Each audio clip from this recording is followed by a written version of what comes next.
This is the Big O Show. This is the Big O Show. This is the Big O Show.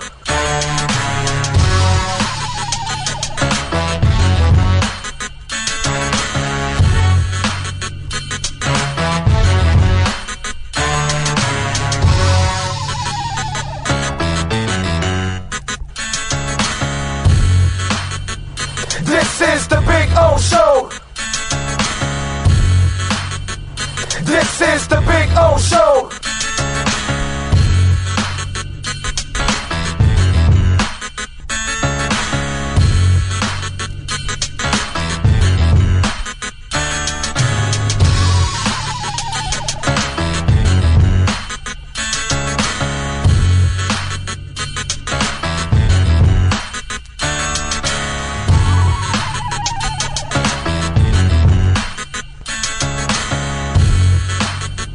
This is the Big O Show.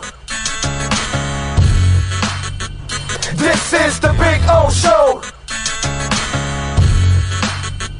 This is the Oh, I think I know what this is. Houston, we have a package. Hello? No matter where you are, the Sloman Shield Home Security System guards your home. With next-gen perimeter protection, 24/7 monitoring, and interior motion sensing.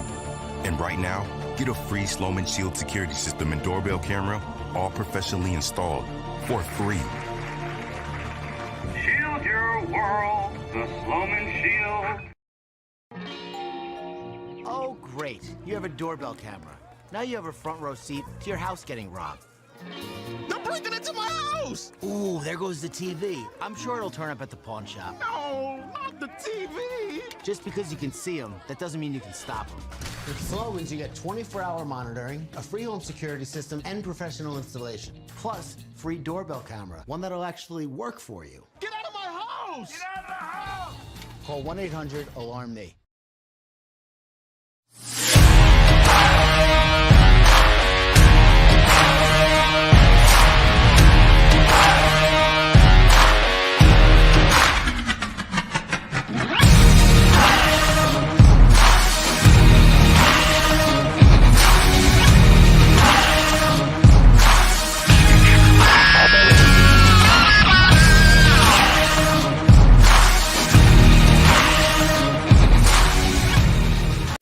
Statements or beliefs expressed on the following program by the host, guests, or callers are not necessarily the opinions of FantasyXS.com, Media Group Inc. ownership, management, sponsors, or website.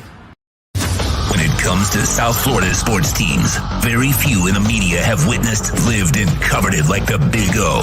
Let's start the program dedicated to your favorite South Florida teams with a passion that's unmatched. The Big O Radio Show is on. Here's the Big O. All right. Good morning, boys and girls. Hope you all are doing well out there. It's Friday. You made it. It's a good thing. We are ready to rock. We are ready to roll. Yes, we got a loaded show for you. Got all kinds of things to talk about. Sean Stanley by my side, as always. Good morning to one and all. Big weekend, right? Got Inter Miami wrapping up the season in the playoffs, a shot at the fourth spot in the playoffs.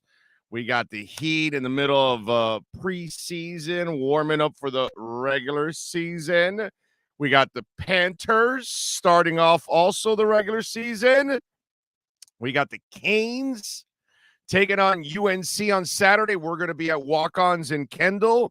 Come on out, man. Let's go. Walk-Ons on Kendall every Saturday. Canes, baby. Let's go. Let's watch all the Canes games out there. Let's pack the place. Let's have some fun. I want to meet. I want to hang out with you all. I want to talk Canes while we're watching. I want to high five when we're watching. I want to be depressed with you when we're watching, whatever it is that happens. But I want to hang with you all out there. So come on out to Walk-Ons in Kendall. By the way, 9065 Southwest 167th Avenue. Just get off on the Turnpike and Kendall Drive. You go west. You'll be there in a couple minutes. and it's easy to find. Big, ginormous, beautiful bar, man. Really, seriously, big, beautiful, brand new bar. TVs everywhere. It's awesome.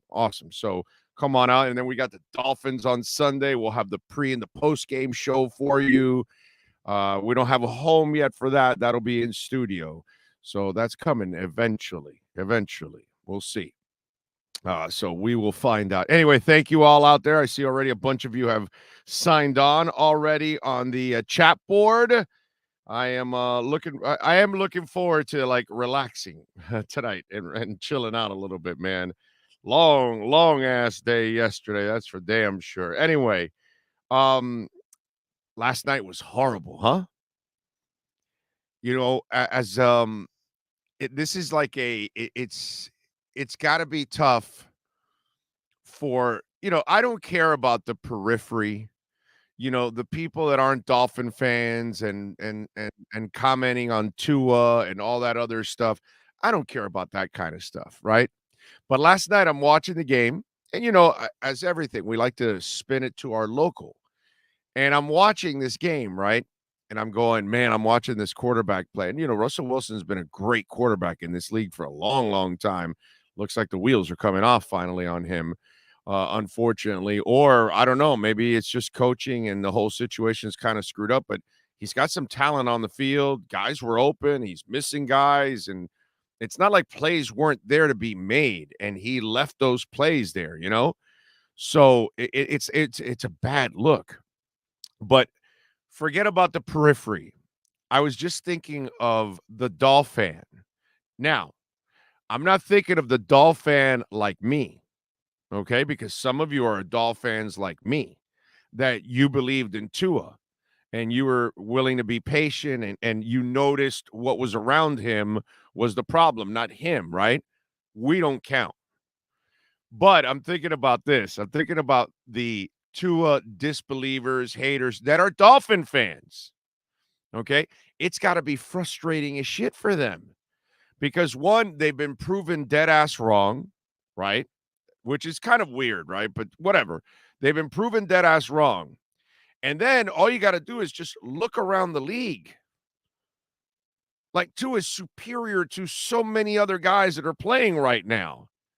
And then you watch that shit last night between the Colts and the Broncos. I'd rather have Tua right-handed over those bums last night. Okay? You know how some of you just, again, the Tua bias out there. And imagine if he was right. No, I don't need to imagine right hand. It's like me, throwing the opposite hand or you throwing the opposite hand or writing the opposite hand. We're going to be terrible at it, right? So is Tua being opposite hand. Well, I'll take Tua opposite-handed than the guys I watched last night. That's how I felt by the end of that game.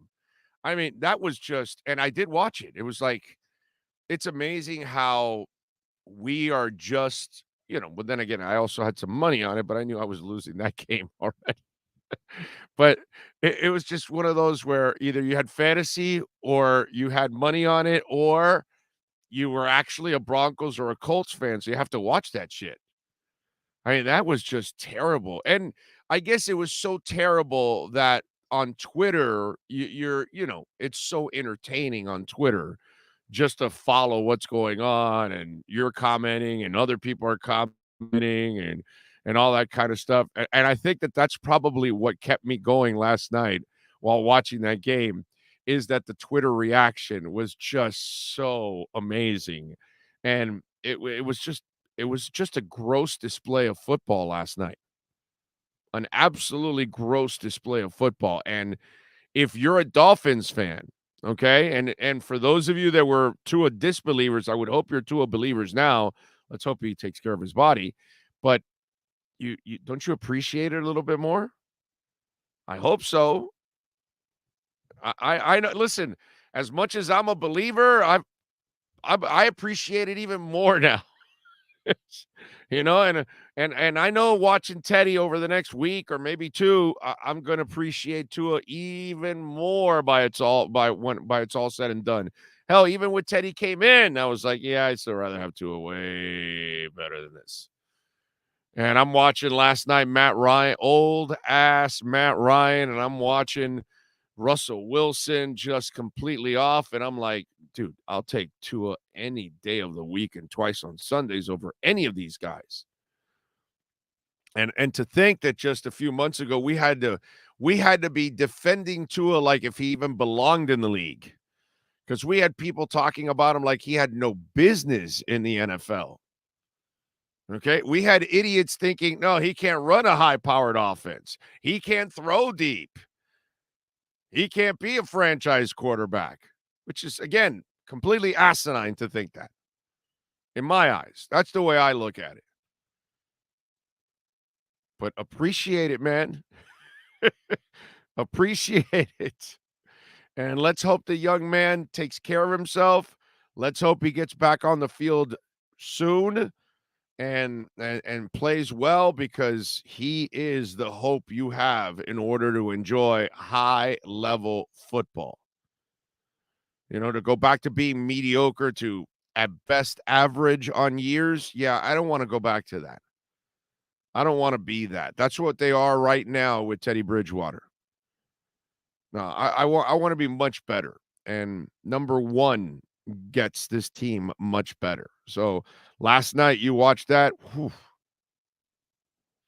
The Russell Wilson situation is getting ugly now there in Denver. Okay, I mean, Russell's one of those guys you can only defend throughout his career. He's been a playmaker. He's been an amazing leader, person, all that stuff. But none of that flies, man, when this is going on. And that's the problem. And you got him at the end of press conferences. Thank you, guys. Thank you, guys. Broncos country. Let's ride. Broncos country. Let's ride. Thank you, guys. Thank you, guys. Broncos country. Let's ride. Let's ride. At the end? Let's ride. Let's ride. Let's ride. Let's ride. Let's ride. Let's ride. And so that stuff doesn't, it just, you know, you're already, they already make fun of you for who you are. Well, now when you're not playing well and you're getting, you know, $200 million, yeah, that's not going to fly, man. He laid on the sword last night. He should. He can't point any fingers anyway. Not that he's that guy anyways. He doesn't really point fingers. You know, he looks at himself in the mirror and says, let's ride. Right. You know, he just says, let's ride. That's all. That's what you got to do. Right, Russ? Let's ride. Exactly. Let's ride. That's what you got to do. You got to ride, bro. Everybody, let's ride. But it's not going to ride anymore. This is going to be ugly. Does Nathaniel Hackett get absolved for the 64-yard field goal now? Does he get to come back and say, well, you guys, you know, ownership went and got me a babysitter. You guys told me I should have gone to Russell Wilson. Well, guess what? I went to Russell Wilson right inside the red zone, and he crapped in his pants. So now what do you got to say about my 64-yard field goal? I'm just saying, right? Nathaniel Hackett he's got a case right now. Hey, yo, where are those articles? Where are all the people slamming me? Big O said I was a hack. Huh? Where's that asshole? Where's that jerk Big O saying I was a hack for not going to Russell Wilson? What's Big O got to say now? I'm sorry. I'm sorry, Nathaniel. I'm sorry.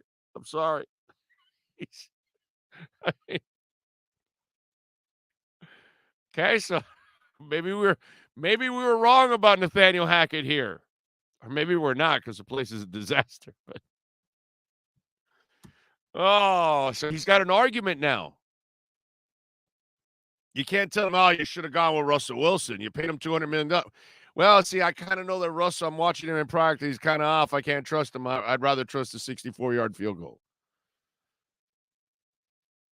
Now he's got an argument. I'm just saying, sometimes you got to make an argument. And at this moment, he can make an argument. That's all, you know? So Russell Wilson not looking good. Okay? Let's ride. Whew. Yeah, let's ride. Let's ride. I like it. Let's ride. Holy moly. The other thing I saw last night, Richard Sherman must have enjoyed himself. I mean, I think he might have had an orgasm in his pants or something like that. I'm telling you, he enjoyed Russell Wilson struggling. There was no that emotion. And let me tell you, if there was a door on the set of Amazon, it would have gotten torn down. I mean, Richard Sherman was a little over emotional on that stage last night. Like it was close to kind of psychotic. It was one of those like, yo, dude, you're about to lose control right here on the air. I get it. You're enjoying Russell Wilson, and so you want to, sensationalize it and go overboard and all that stuff. And, I'm sure you have your frustrations from the day he threw that interception in the Super Bowl because he was following orders and all that good stuff. And you're pissed from that day. To me, that's what I felt. I felt that rage, I felt that rage, and all I thought of was Richard Sherman tearing down doors. That's all I was imagining last night watching Amazon. Like there's Richard Sherman. Wow, he's going crazy. I hope there are no doors around. Whew. That was a little too much there with Richard Sherman.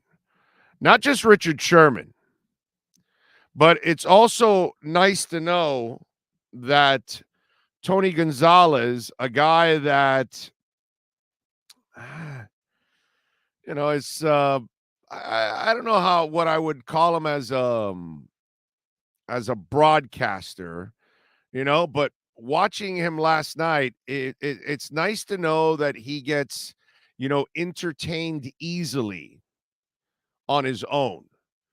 And I'm not sure if any of you saw this last night, but he was clearly entertaining himself. Let's talk about both these offenses.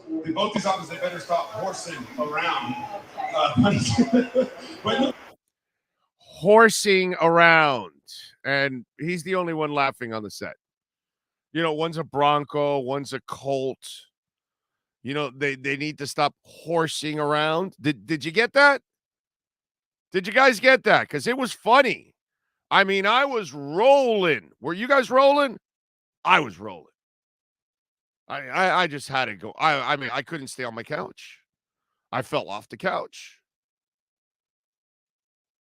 And then I see Richard Sherman's rage, and then that got me back on the couch going, whoa, somebody going to get hurt here? Is he about to break the set? Is there a door about to be torn? I wonder if the door on the way out of the stadium got torn down by Richard. But yeah, that's a very entertaining crew. Just want to say, there on Amazon. All right. 855-912-1056. That's 855-912-1056. If you want to get in on the Welt and Rayom text line, 855-912-1056. Lisa says, clearly there was nothing to fear about these big name QBs coming to the AFC. LOL. Yes. Yes. Big O, today in the broadcast or the pregame show, you have to wear 2 gloves. Teddy 2 gloves. Ha ha. Not bad. Might remind me of the pandemic time where I did wear a couple gloves. Let's see. Dad jokes are the best. They are. Big O, what teams will be represented in the World Series? Oh, it's easy, sir. The Marlins and the A's. What's wrong with you? Come on. Who thought the joke was funny? Yay or nay? Karen, anybody thought that joke was funny for real? I just, there was nothing funny about that joke at all. I certainly didn't find it funny. Did you find it funny at all there, Sean? Were you laughing? Were you in your stitches? Huh? He's thumbing down the whole shit.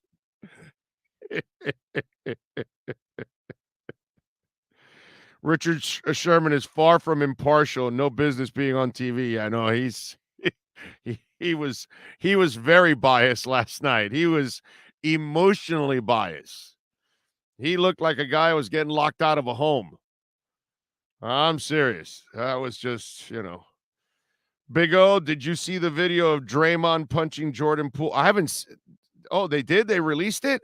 Oh, I haven't seen the video. You have it? You're going to get it? Okay, Sean's going to get it. All right. Make sure you pause it right after that open of theirs. So maybe we don't get tagged. What else do we have here? Good morning. What happened with Russell Wilson last night? He couldn't win the game, but the Tua haters bring up the Tennessee game from last year. Happy Friday. Yeah. Well, the problem, Tony, see, here's the thing. We can't go and do the Tua Russell thing because Russell's an older player. He's got mileage on him already at this point, and he's already accomplished a shit ton in the NFL and won a championship. So if he's, getting a little older and he's a little off and it's a new system and new teammates and all that, and maybe the coaching doesn't know how to get the best out of him. I don't know, whatever it is. But he's already accomplished. So it's just one of those things. Oh, nice. Nice. Okay. All right. Let's get that going. Let me get this out of the way. So we got that, huh? Hit play. All right. There's Green.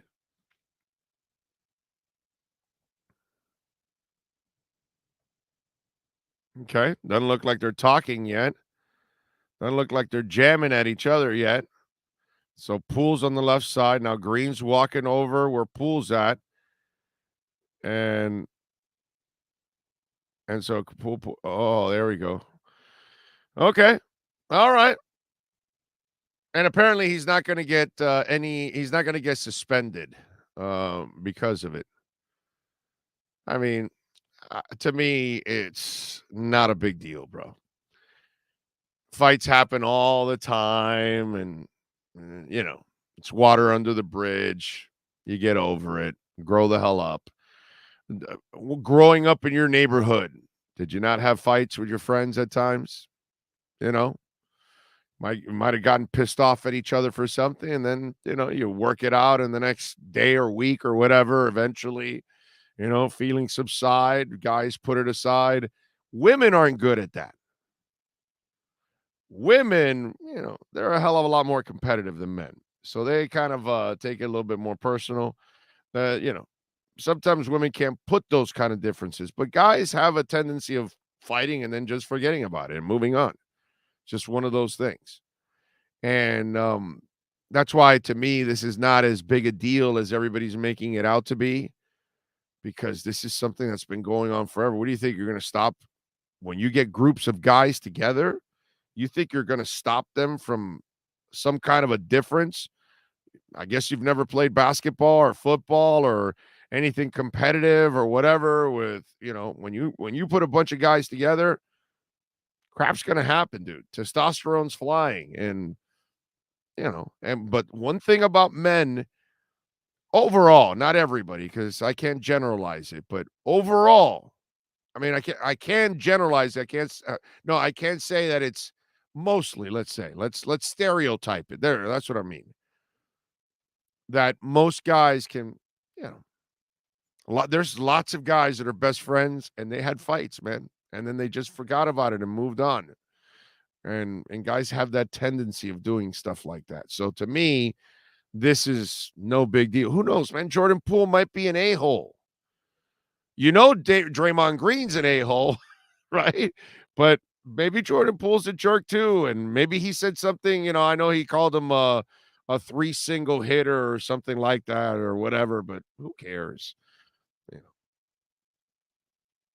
I just, it's kind of like the concussion. Huh? The triple single. The triple single. That's it. Barkley made it up for him. Right. There you go. Nizzle, thank you, sir, for the love on the super chat. He says, it's my birthday. Can I get a shout out? Appreciate O and Sean. Thank you. And Chad, remember, also part of the family. Nizzle, happy birthday, my brother. I hope you have a perfect day, my friend. And this this evening when I have a little edge and vodka, because you bet your ass I'm going to have a little edge and vodka tonight. Okay, I'm going to have a little edge and vodka and hang out in the backyard with the dogs and relax tonight. I will have a toast in your name, Nizzle, and have a little shot in your honor. So happy birthday, sir. May you have the perfect day today. Okay. Happy birthday, Nizzle. There you go. There you go. Daniel Barrios, thank you for the love on the super chat.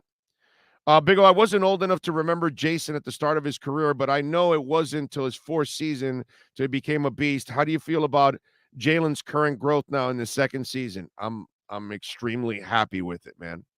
Extremely happy with it. Guy had 8.5 sacks last year. This is all part of the growing pains. I'm a patient guy when it comes to, unless I think you can't play, then I have a problem with you right from the get-go. But I don't have that problem with Jalen Phillips. It's not like he can't play. He's a player. Now he's just got to figure it out at this level. Look at Kenny Pickett. You know, some people are freaking out, and I'm like, who cares, bro? It's a rookie quarterback. He threw 3 interceptions. Big freaking deal. Young quarterbacks are going to have, a nightmarish time to start the NFL more often than not. Sure, there are some guys like Marino that just come off the bench and say, F you all. I'm here to dominate. There are some guys like that, yes. But more often than not, young guys are going to have their ups and downs. And Jalen Phillips, obviously not having the same kind of sack success early on, but that's fine. Things will get going, and he'll figure out. The whole team is not doing a good job getting after the quarterback. I'm extremely happy with Jalen Phillips. He's mature. He's athletic. He's, perfectly built for that position. He'll be fine. He'll be fine. We just have to be patient. We have to give young people an opportunity to grow, okay? And if you don't, it's not fair to them, because this is an incredibly difficult transition for any human being. So, Red Recover, by the way, proud sponsor of our program. And when we talk about red light therapy, I believe in it so much. It is great for your workouts. I was thinking about this for you golfers. You're going to go out this weekend, Saturday or Sunday. You're going to walk 18 holes, right? You're going to be sore after that, right? If you have the red light therapy and you have the wraps, which are incredibly affordable, you can get 10% off by using our code BIGO. And I was thinking about this. You're going to go play tennis. You're going to go play golf. You're going to go play pickleball. Man, you put on the wraps for your knees, your elbows, whatever it is for, 15 minutes prior to your workout. And then when you come back home, you put it on again. And the good thing is it's not tied to a cord. These are all rechargeable batteries. So you're able to walk around and keep doing your thing while you're getting your 15-minute therapy. And it allows your workouts so you can excel in your workouts, so you can kick your partner's butt in pickleball, so you can win in golf, maybe hit it a little farther, feel a little better, have less soreness after that. So use that also before and after to help you out for your workouts, whether you're going to the gym, whatever it is that you do, power walking, running, you name it. Red light therapy is amazing for that. You have animals, dogs, their hips, that becomes an issue. We've got wraps for that. Okay, it's great for the kids. Why? It's all natural. There are no side effects whatsoever. Go to redrecover.com.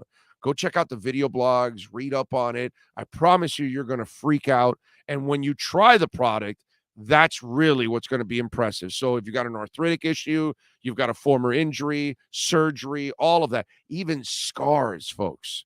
You just had surgery and you got a scar and you're worried about it leaving a mark. You use red light therapy on it every day. It will help that scar disappear. It's beautiful. Red light therapy is just an amazing addition to our lives. So please go to redrecover.com and, of course, use our code BIG-O, and you will be very happy. Johnny Rodden says, morning, Big O question. If Teddy, after a full week of practice, plays like crap and we lose, do we give Thompson a shot versus the Vikings, provided Tua isn't back for the Steelers? Johnny, why don't we do this, my brother? Why don't we wait to see how Teddy plays? Okay? And then we'll find out. I doubt it anyways. I doubt they're going to use the kid, if you're really asking me. But instead of getting into the hypotheticals, let's just let's see what Teddy does this week. You know what I mean? But in general, I don't think so. I think they're going to stick with Teddy no matter what because of the experience. This kid has not seen NFL defenses, and I think that's something that you guys just don't seem to understand how difficult it is when you're really preparing for an NFL defense. Let's see. What a horrible name for a QB when it has pick in the name. LOL. That's like a shooting guard with the last name Airball. Yeah, that would be bad. Heard Skylar address the call for him to start. I think he did in his press conference. I'm sure he mentioned something. I forgot what it was, but don't really care. So just because he addressed it, who gives a shit? Chris Ike, good morning, Big O, Arizona. I'm at my security desk at work. Most employees are working from home. This is how I start my Friday, passing the time. Great Friday so far. It's the only way to start your Friday. Chris, that's very nice of you. Thank you, my friend. Oh, by the way, yesterday, Ali, thank you, sir. You made a donation through Cash App. You made a Bitcoin donation. So thank you. Because remember, you can always make a donation through Cash App or Venmo. And Hakeem yesterday made a donation of Bitcoin. So thank you. Remember, you can always donate Bitcoin, or you can donate at Venmo or at Cash App. That's Cash Big O Show is the address. Why? Because we get 100% of that donation on YouTube. We get 70 because YouTube takes 30. So if you want to make a donation of cash or Bitcoin, you can do it on Cash App or Venmo at Cash Big O Show. We always love a little Bitcoin, man. Nothing wrong with that, man. So appreciate that. Thoughts on Jovic yesterday? I didn't watch it, so I can't tell you anything about it. You know what I mean? I did not watch it. I actually will watch some of it tonight when I'm relaxing. I was watching football last night. I'm not so worried about preseason basketball, man, to be quite honest. I don't really look at it like, anything serious. What did he do? I didn't even check the numbers. I gotta be honest. It's preseason basketball, dude. I can't. I put so little weight on preseason basketball that it's hard for me to even look at it seriously and use it as some kind of a measuring stick or anything like that. So that's my problem with it. Let me see. I'll pull up the Heat box score with it, but I'll watch it tonight and check it out. But I appreciate Heat fans. He did 10 minutes 10 points in 16 minutes, 4 of 7 shooting, 2 of 4 from 3. Okay. All right. Nice to see the threes too. Okay. The one thing, and you would agree with me on this, Sean, because you've seen him up close. He needs to build up that body. He's a youngin', baby. He looks like Tyler Hero when he first came in the league. Yeah. He is a baby. He is going to get just crushed and pushed around. So that's going to take him this year. He needs to work on that body in the game. But I don't expect him to be, a major contributor this year. It would be, I'll tell you what, if there's something I would love to see is I would love to see Jokic actually get on the court a little bit, get some minutes, kind of like Gabe and all these other guys have done. That right from the get-go, from young, they got some minutes because of some situations. That would be cool, actually, to start his development. But I wouldn't be surprised if he doesn't play a ton this year. Rick D-Man, thank you, sir, for the love on the super chat. He says, I feel Teddy will do great. Best offense he's been a part of in his career, plus he'll get a full week of first-team snaps in practice with a game plan. Best receiving core, yes. He had a better line and running game in Minnesota, my friend. I like the offensive mind here better, and I like the receivers, but not the line and the running game. he had more consistency in Minnesota in that area. He had really good consistency overall, to be quite honest. And even the Notre Dame tight end he had was actually all right too for that system. Kind of fit what he wasn't like the superstar, but he was a steady influence in that offense for him. So up front, Teddy was better in Minnesota. Better structure in the front for sure. He had a running game in Minnesota, where here he has not that has not developed yet. So I half agree with you, half disagree with you. Let's put it that way, because I can't say you're completely wrong because look at the receivers. Obviously, you're right there, but the other area, which is probably as important, more important, the line in the running game.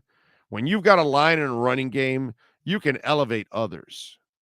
When you have a line in a running game, you can win with Mark Ingram and Phil McConkey. Okay? When you have a line and a running game, you can win with Freddie Solomon.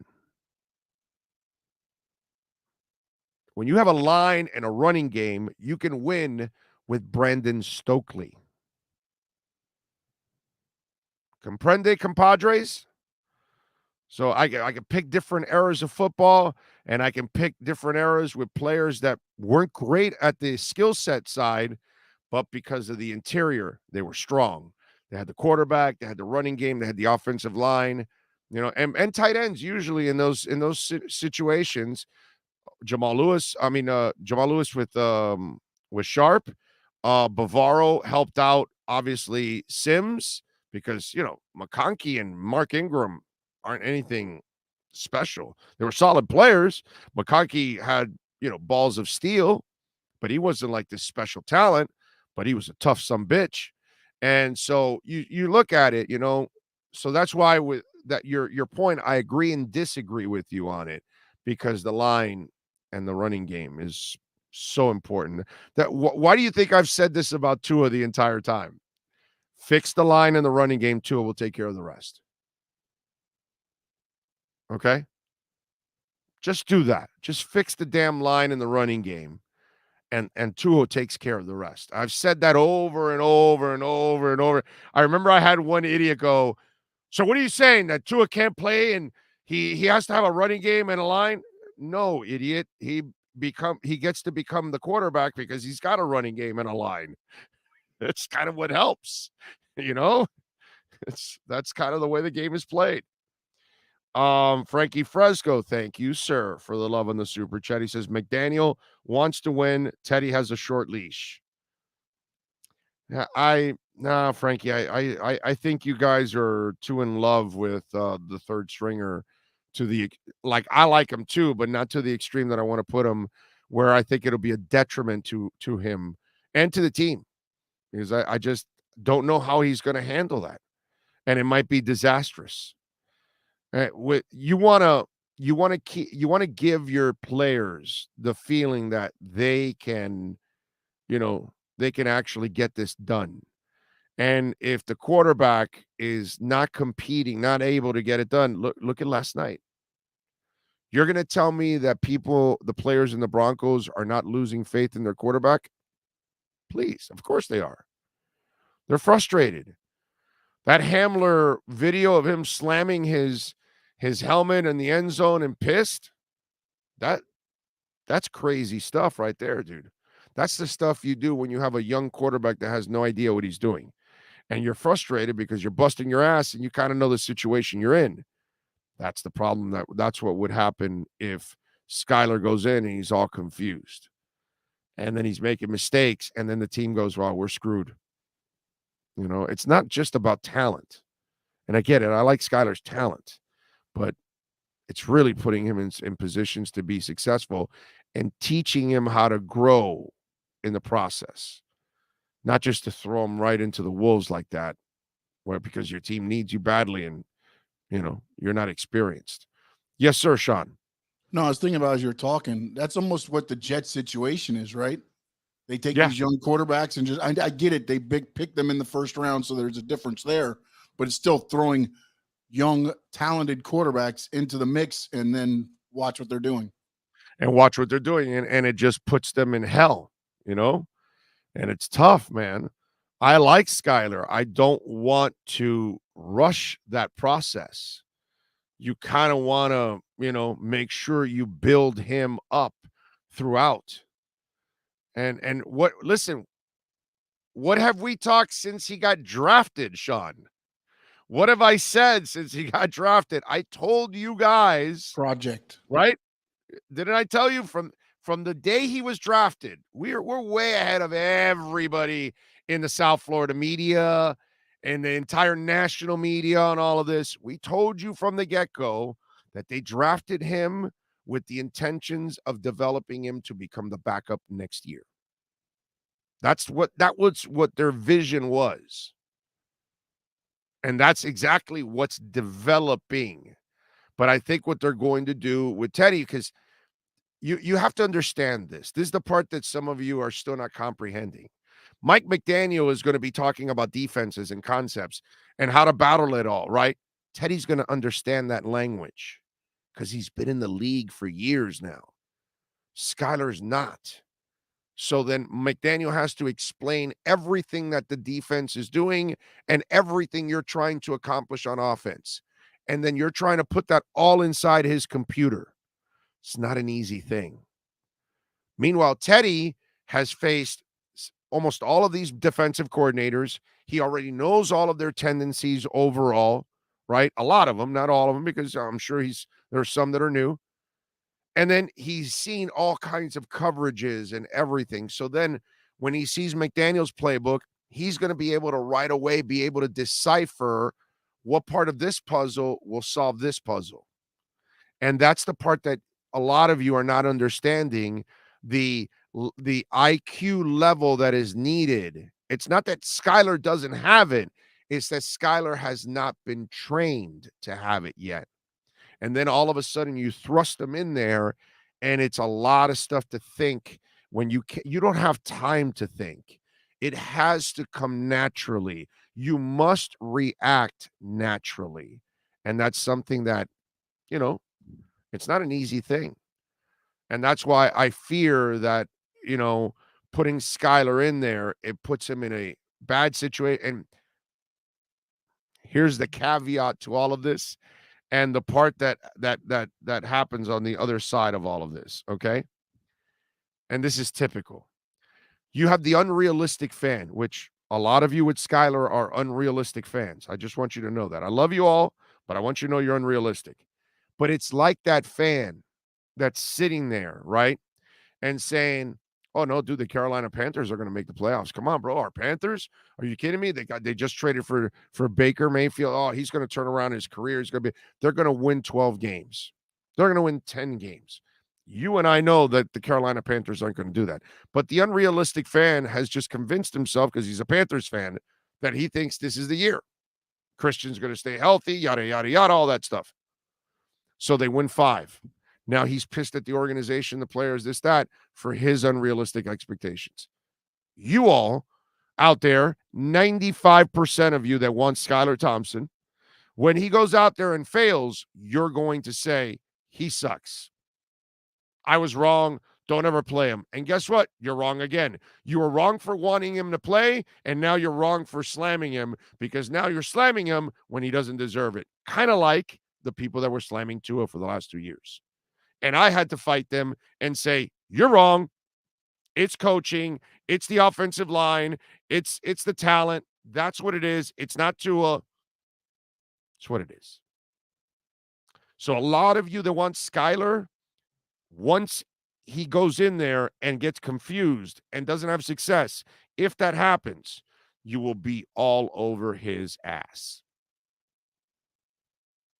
And just as quickly as you wanted him there is just as quickly as you're going to tear him down. I've seen it before. I've watched this story over and over again in many different ways. Expectations of a player, expectations of a team, expectations of a coach, whatever. And when they don't meet your unrealistic expectations, oh man, you are pissed. Okay? You are pissed. Let's see what else do we have going on in the world of sports. Oh, can I ask a question? Yes, sir. What do you got? Well, I just because I was reading one of the in the chat here. It said, let me try to find it. Sorry, real quick. Frankie said, while you're doing that, Ricky Perez, sir, thank you for the love on the Cash App. Appreciate it. He says, keep up the great work, guys. Go Dolphins. Thank you, Ricky Perez. Appreciate you, my man. Go ahead. Yes, sir. All right. So Frankie first says this team is very talented offensively. McDaniel wants to win. Yes. If Teddy struggles, he's giving Skylar a chance. Kid will make mistakes, but they will stick with him. Why would they stick with him making mistakes and not stick with Teddy making mistakes? Right. It doesn't make any sense. Yeah, I'm with you there. Yeah, that makes zero sense.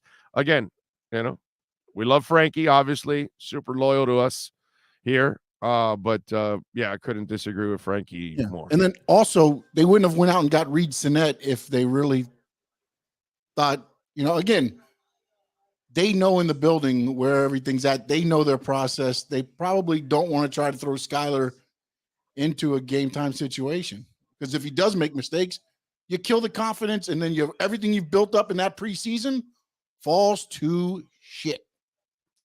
And by the way, the other thing that I've defended besides Tua, who's the other person I've defended profusely? Chris Greer, right? So can we just trust the organization? How about we do that from now on? Huh, guys?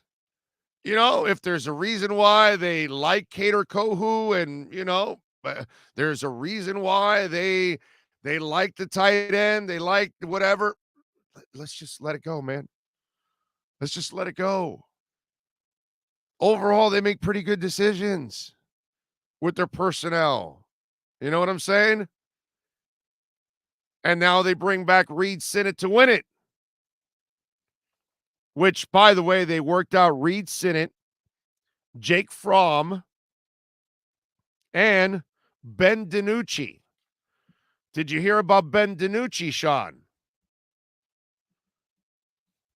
No. Do you know who Ben DiNucci is? Yeah, he was a backup with one team that got some starting time. I remember the name. The Cowboys. Okay. The Cowboys. Yeah, the Cowboys. I remember DiNucci. So Ben DiNucci is watching the game yesterday, and he tweets out, "This may be the worst game I've ever seen in my life."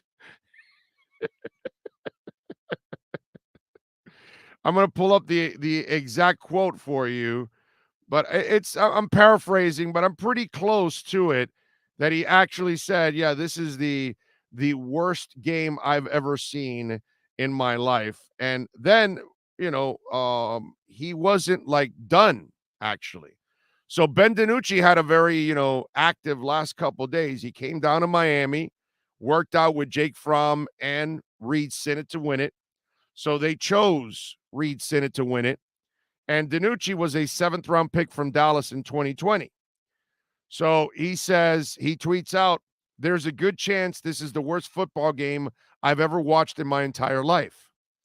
So that thing went viral. Remember, he's a former Cowboy, so probably Cowboy fans are still following him. So it went crazy, right? He erased it. But he did come back with a follow-up tweet as he's watching that game. He said, "If people want to see more Ben DiNucci, I can give them some more Ben DiNucci." So you got to like that, bro. At least he's got some spunk. He's having some fun with the whole thing. If the people want some more Ben DiNucci, then I can give you some more Ben DiNucci. That was good. That was good. So when you brought up Reed Sinnett, it reminded me of that story I just found that I think it was Barry Jackson that wrote on his article that they worked out DiNucci along with Reed Sinnett to win it, and Jake Fromm That is awesome. That is so awesome. By the way, Sports Grill, remember, they've got all kinds of games going on, right? We got the college, we got the NFL games going on, and great food. And right now, $1.50 Bud Light drafts and bottles during NCAA and NFL games. They've got new cocktails, $5 during NCAA and NFL games. Cherry lemonade, tailgate tea, $12 domestic pitchers. The buttermilk chicken sandwich is one of the newest items on the menu. The buffalo tater tots are absolutely delicious. They've got daily specials. Mondays, a $7 single smash burger. Tuesdays, $2 tacos, chicken, beef, and fish. And Wednesdays, kids eat free with the purchase of an adult entree. So check it out. 7 amazing locations, 8 soon to come. Sports Grill, baby. Let's see. I was crying laughing last night when Wilson chucked the ball into the play clock. No wide receiver in the area whatsoever. Yeah. Yep. Yeah, no, it was ugly last night, dude. It was ugly. Big time. Tater tots. Dang, says Jimmy Bones. Real-time medicine is remarkable. Directions in a sleeping medicine I found say do not take while taking other sleeping medications or while watching the Broncos. You may end up in a coma. Aha! That could be a problem. Could be a problem. I always love those drugs that are on television. And then they tell you the side effects. And it goes on for like a half a minute. Heart attack, diarrhea, your eye may explode, your ear may grow 8 times its normal size, whatever, I don't know. A third ball sack. It just crap that comes out, and you're like, okay, why am I taking this? Really? Do I really need to? So I solve this problem with this drug, but it creates 15 others? It just doesn't help. Like, well, you take this, please ask your doctor because, your heart could explode, could happen, your left toe could fall off, whatever. You're like, oh, really?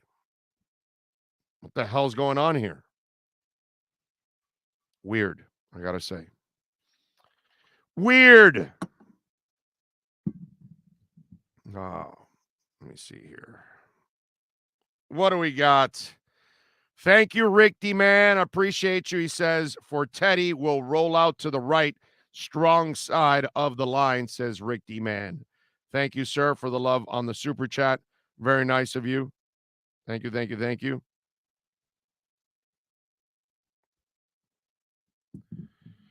Big O, I'm from California, says Gabriel Martinez. My wife and I are going to see the Sunday Night Football game against the Steelers for our honeymoon.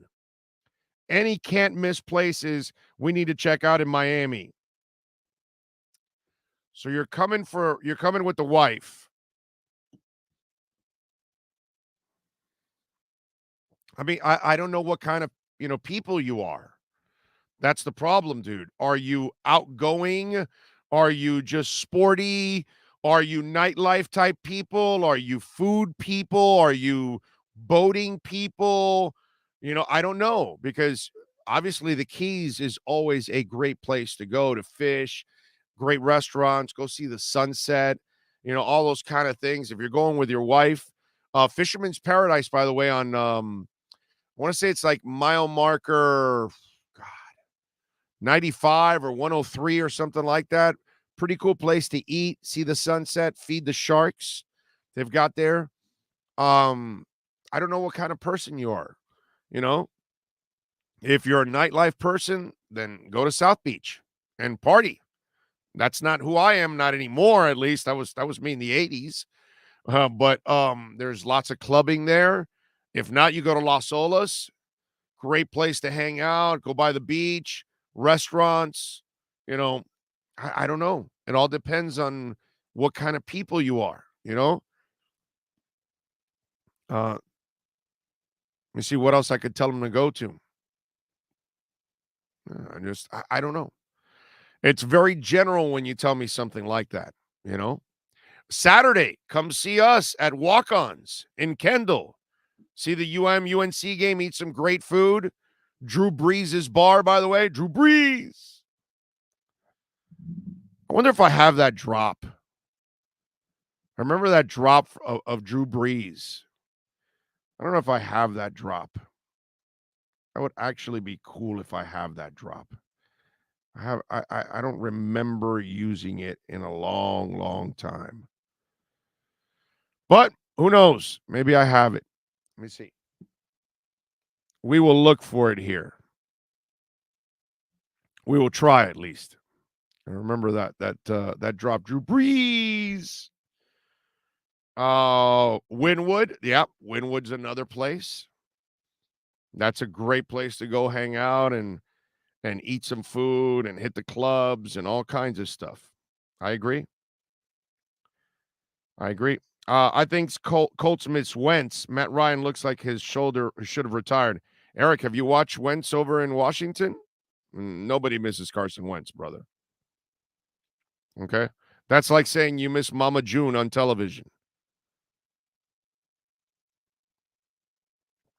Flanagan's and Scarlett's. There we go. Now we know where Chad is at. Flanagan's and then Scarlett's. All right. Not bad. La Carreta. Yeah, you got to eat a little Cuban food. But hey, you know what?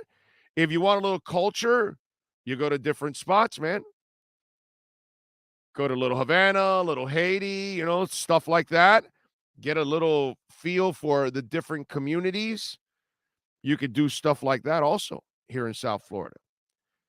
Gilbert Martinez, thank you, sir, for the love on the super chat. Appreciate you. Yeah, that's how bad Matt Ryan is right now. Yeah, he's bad. Gesicki a trade possibility? Yes, he is. Big O, let's hear your top 3 Cuban food items. Oh, God. I'm gonna have to go with the classic, palomilla, chicken fricassee or fricassee de pollo.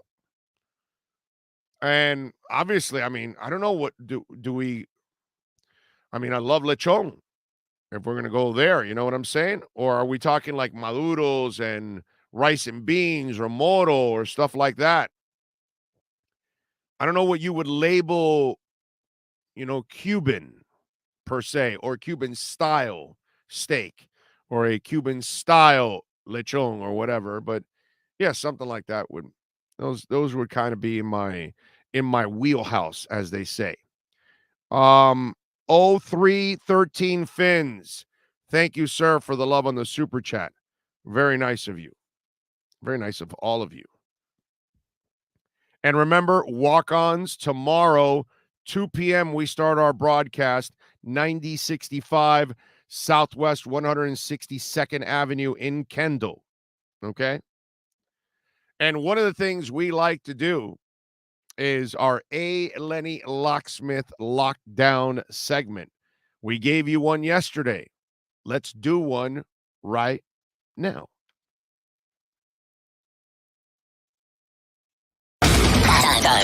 Time to lock it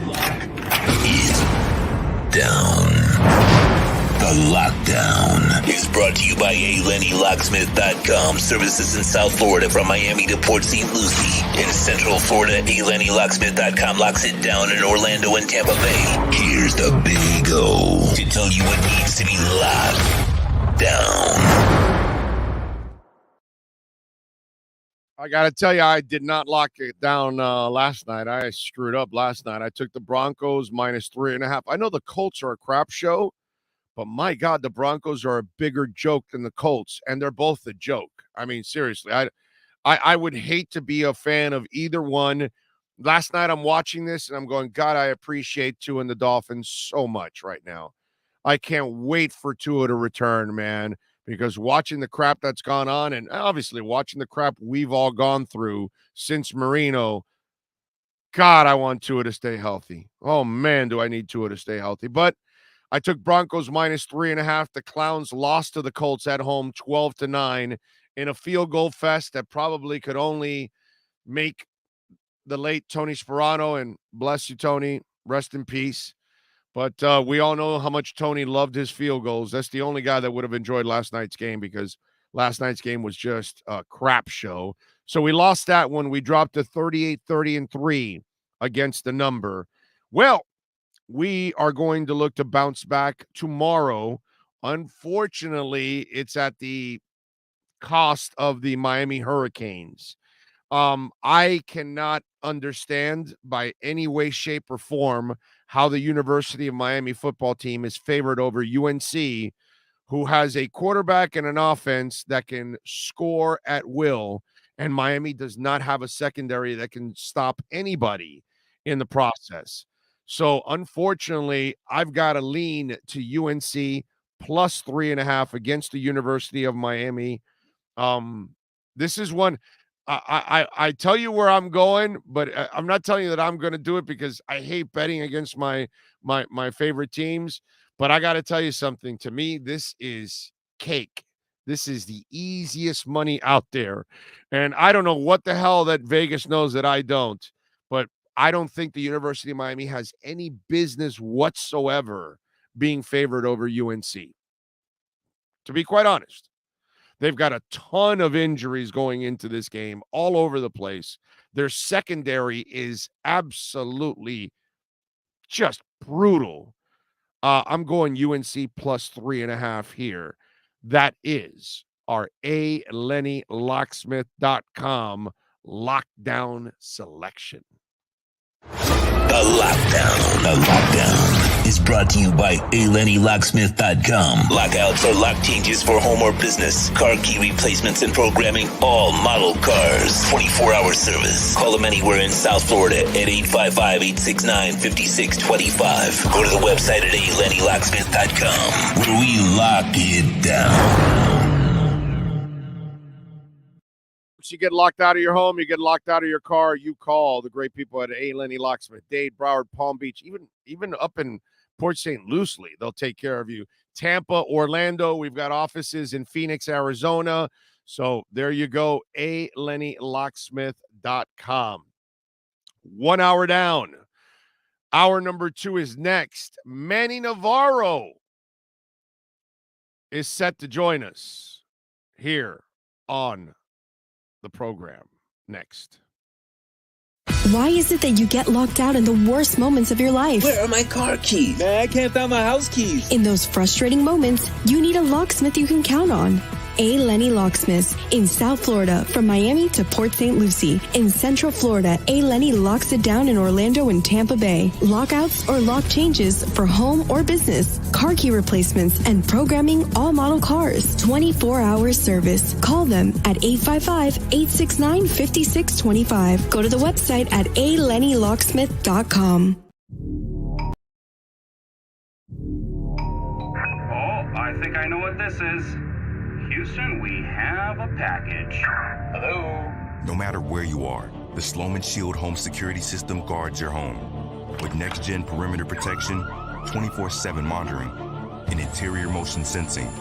And right now, get a free Sloman Shield security system and doorbell camera, all professionally installed, for free. Shield your world, the Sloman Shield. If you're a Miami sports fan, then there's only one store to go to, and that's Caneswear at Miami Fanwear in Davie. They're your one-stop shop for all your inner Miami CF, Canes, Dolphins, Panthers, and Marlins merchandise. They have hats, t-shirts, game day jerseys, and so much more. Located at 2511 South University Drive in Davie, and open 24/7 online at Caneswear.com or InnerMiamiWear.com. Call them at 954-835-5597. Caneswear, the spot where Inner Miami and all Miami sports fans shop. The viewpoint statements or beliefs expressed on the following program by the host, guests, or callers are not necessarily the opinions of FantasyXS.com, Media Group Inc. ownership, management, sponsors, or website.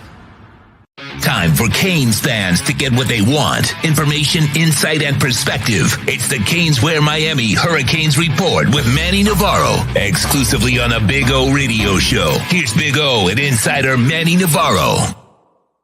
Right. I got too much shit on my mind, Manny. I'm sorry, bro. Anyway, so Yeah, he knows because I sent him a text now. I'm just my brain is fried, bro. And Frankie Fresco's asking me, thank you for the love in the super chat. Big O, what's your least favorite Cuban food? Yuca. All right, there you go. Yuca. Yeah, I'm not a yuca fan either, brother. No. They always serve yuca at on the Carne Christmas. puerco.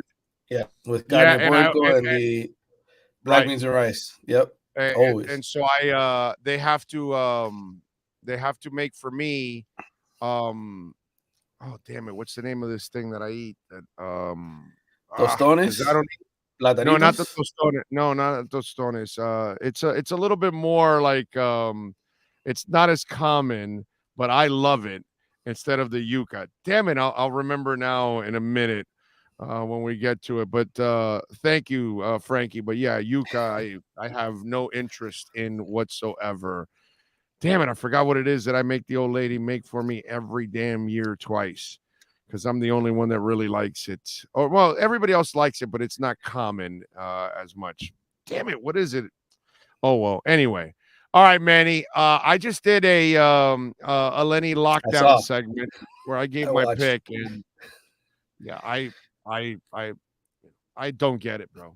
When we talked about this on the gridiron and everything, nothing's changed this week. They still Vegas. What do they know that we don't know with all the injuries and that terrible secondary up against one of the best passing offenses in college football? I think they're probably thinking of the Notre Dame game, right? Because Notre Dame was pretty bad before they played North Carolina, and then they ended up sort of pulling the upset. So maybe they're saying Miami has too much talent. They're kind of like Notre Dame. They're going to do the same thing Notre Dame did, rebound and play well. But I just think from an X's and O's perspective, like, how do you ignore what's happened the last 3 years against North Carolina? Did we forget 62-26? Did we forget 45 points last year on the road in Chapel Hill? These guys present lots of headaches. And I would venture to say that as good as Sam Howell was for North Carolina, this Drake May kid is better. Yes. To me, he looks like a number 1 overall pick in 3 years. Like he looks like that guy. 6'5", runs like Josh Allen, right? Creates plays with his legs. No, it's scary. I'm scared. I'm terrified of tomorrow, dude. Like, really, I'm with the secondary the way they've played. Yeah, I don't know how they're stopping these people. I really do not know. And it's not like the front seven can get after the quarterback at will, too. You know what I'm saying? Right. So that's another thing that I'm concerned about. So if you can't get after the quarterback and you're going to stir up your secondary, oh my God. And how crappy are Miami's linebackers consistently, like in terms of just bringing the quarterback down when the quarterback decides to tuck it and run, staying in their lanes, right? Because I think they can create pressure. I think Boniato. Boniatos. That's a great. I love boniatos, but I eat that as a dessert, brother. Boniato. Yeah. Delicious. That's right, because it's sweet, right? And so while everybody's eating yuca, I have boniato. So that's good. It's good stuff.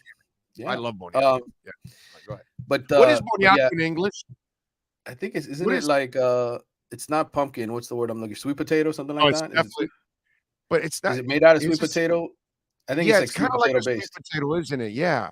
Mm-hmm. Yeah. Somebody help us out there that crosses over Spanish Who's English. A little more Cuban than the two of us. Yeah. yeah. Somebody exactly. Yes. Describe to us exactly what boniato is, so our Anglo friends know what the hell we're talking about. What the hell are these people talking? What's boniato, man? What are they talking about? Oh, brother. So yes, man. Terrified. I'm terrified too, bro. And you know what's so pivotal, man? Like you start reading what's happening around the rest of the country, right? Like SMU's having these players sit the rest of the season, right? And say, well, we're going to get in the transfer portal at the end of the year. North Carolina, actually Notre Dame, a kid who had 2 sacks against Cal a couple of weeks ago, one of their defensive tackles is like, no, I'm transferring. I'm sitting out. So like, this is a critical point in that respect where you can lose the locker room for the rest of the year. I mean, we know what mental midgets Miami has. By the way, you're talking about Rhett Lashley. You're talking about Rhett Lashley. Yeah, I'm talking about Rhett Lashley, the same Rhett Lashley who's at SMU. Yeah. Yeah, because he got his ass kicked. I saw all that. Yeah, like anything like this. This is the new world of college football, man. Kids will quit on you and they don't give a damn. And they'll hey, I'm leaving. And that's what this has created, this new world of being able to transfer and go wherever you want. And so that's why this game is so pivotal, because I really do feel, and I said this last week right after the Middle Tennessee State loss, that if Miami can't get its act together right away here this week, I mean, this could be a 4-8, 5-7 type season. Wow. Holy moly. And that's and listen, I'm not trying to be over dramatic. I'm with you. I'm watching, I'm seeing the same thing you are on the field, my brother. I mean, it's just, it is what it is, and I'm patient with Mario, but this is going to be terrible for Mario. If he has a terrible season like this, remember I told you, I asked you in the gridiron, is this kind of like his Jimmy Johnson, Maryland moment and all that all hell broke loose on Jimmy by the end of that season?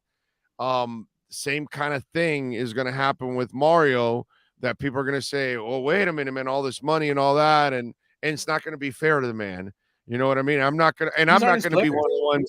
I'm not going to be one of the ones calling for his head or anything, but I know how ugly it's going to get if we get to this point, because people have zero patience, dude. Zero. Yeah. And I think in today's world, the kids unfortunately are sort of the worst. They're just not as mentally strong as they used to be. Like the commitment to the coach and all that kind of stuff. And look, last year Miami showed Manny Diaz faith, right? And the players did during that 5-1 stretch down the final 6 games. It was an entirely different environment. You had a new quarterback to rally around, right? The guy who had talked crap before they upset NC State. He goes on the road, he beats Pittsburgh. Like, there was a feeling of excitement around this team last year. Right now, you could hit a low, and it kind of becomes like, well, Tyler's not playing well. Now we got to rely on Jake Garcia. We don't like this off. All these other excuses for them to just quit and not, be engaged the way that they need to be. So, very important game on Saturday. Cannot stress it enough. Yeah, I'm with you there. All right, injury-wise, is there any good news have you heard going into this game? Yeah, I mean, Mario on Wednesday dropped the information that his running backs, both Jalen Knighton and Henry Perez Jr., who's Miami's leading rusher, the 2 leading rushers from the last 2 seasons, they practiced and they're expected to play. So that's great news. You were basically down to 1 scholarship running back. Mario played that close to the vest all week and basically decided to release it Wednesday. My thing is, how healthy are they, right? Like, we really don't know, how they're going to be used. And then obviously Zion Nelson is going to be a game time decision. I think Miami needs him. I know there's a lot of critics out there who say, oh, Zion's not that good. How'd the offensive line do 2 weeks ago against Middle Tennessee State without Zion in there to take up some snaps? So for me, Zion just needs to stay healthy is what I would. Right. I would be more. That's the only concern I have with Zion. It's not that he's not good enough. It's that he needs to find a way to stay on the damn field is what he needs to do. At least that's what I've seen from him so far. Overall, he's still a young and developing player. I don't have a problem with that. Just injury history is the only thing I'd be concerned with that guy. And then on the defensive side, Tyreek Stevenson and Darryl Porter, who were both knocked out in the Middle Tennessee games, also practiced. But again, we've talked about this here on the show. Stevenson been dealing with injuries his whole career. Feels like he's always banged up, always limited by something. So we'll see. He's their number 1 cornerback with no doubt in my mind. Even when he gets beat deep occasionally, I think he is the guy pound for pound, their most experienced and best cornerback at the moment. And then Porter, again, he was a starter at West Virginia last year. He's kind of slowly come along. He's starting to play a little bit more here. But they need both of those guys to be on their A game against this North Carolina passing offense. They can't be, injured and limited and walking around there slowly. So it's, hey, this is a pivotal point in the season. Let's see what they show us. Any news on the recruiting side, bad or good? Because I'm worried a little bit about some of the bad news affecting them. Yeah, well, Gabby Urrutia, who writes for 247 and does a great job covering recruiting, and he's also a part of your broadcast tomorrow, right? Yep. Gabby's part of every pregame broadcast, and he'll be joining us also during the week too. So it's a good addition to the platform with you. Yeah, he reported there's going to be several commitments here. A lot of the IMG Academy kids from over in Bradenton will be coming over to watch this game in person. Bain, the kid out of Miami Central, the defensive lineman, who I've written about in the past, he will be in attendance as well. He's a big target for Miami in terms of recruiting the defensive line position. So you're going to have some recruits in the house for this ACC opener. And I hope they show up and play well, and there's not like a nasty scene of booing and fans cussing tomorrow, because that would not be good for those kids to have to experience that in person. But hey, maybe this is what they got to get ready to see what it means to be a Hurricane, right? To deal with that kind of pressure and that kind of expectation. Crazy stuff. What's your prediction for tomorrow? I said 42-28 North Carolina. I think Miami will show up with effort. I think Tyler Van Dyke in the offense will score some points. I think North Carolina has flaws on defense. The problem is I just think North Carolina is a better team. And Brown, for whatever reason, his coaching, Phil Long, was offensive coordinator. He knows the plays to call to beat Miami. He's done it 3 years in a row, and he's got an even better quarterback now than the guy they had for 3 years prior. And I think that's going to be the difference. I think they're just going to be out talented and beat by a better team tomorrow. What do you expect? Do you expect Josh Gaddis to adjust anything to help Tyler? Yeah, I mean, I think they're going to go more spread. I think you will see more spread. You'll probably see some more up-tempo than they've run in the past. But I also still expect them to run the football. I don't think it's going to be, that much of a difference. Now, will they take some more shots? Yeah, they'll take some more shots.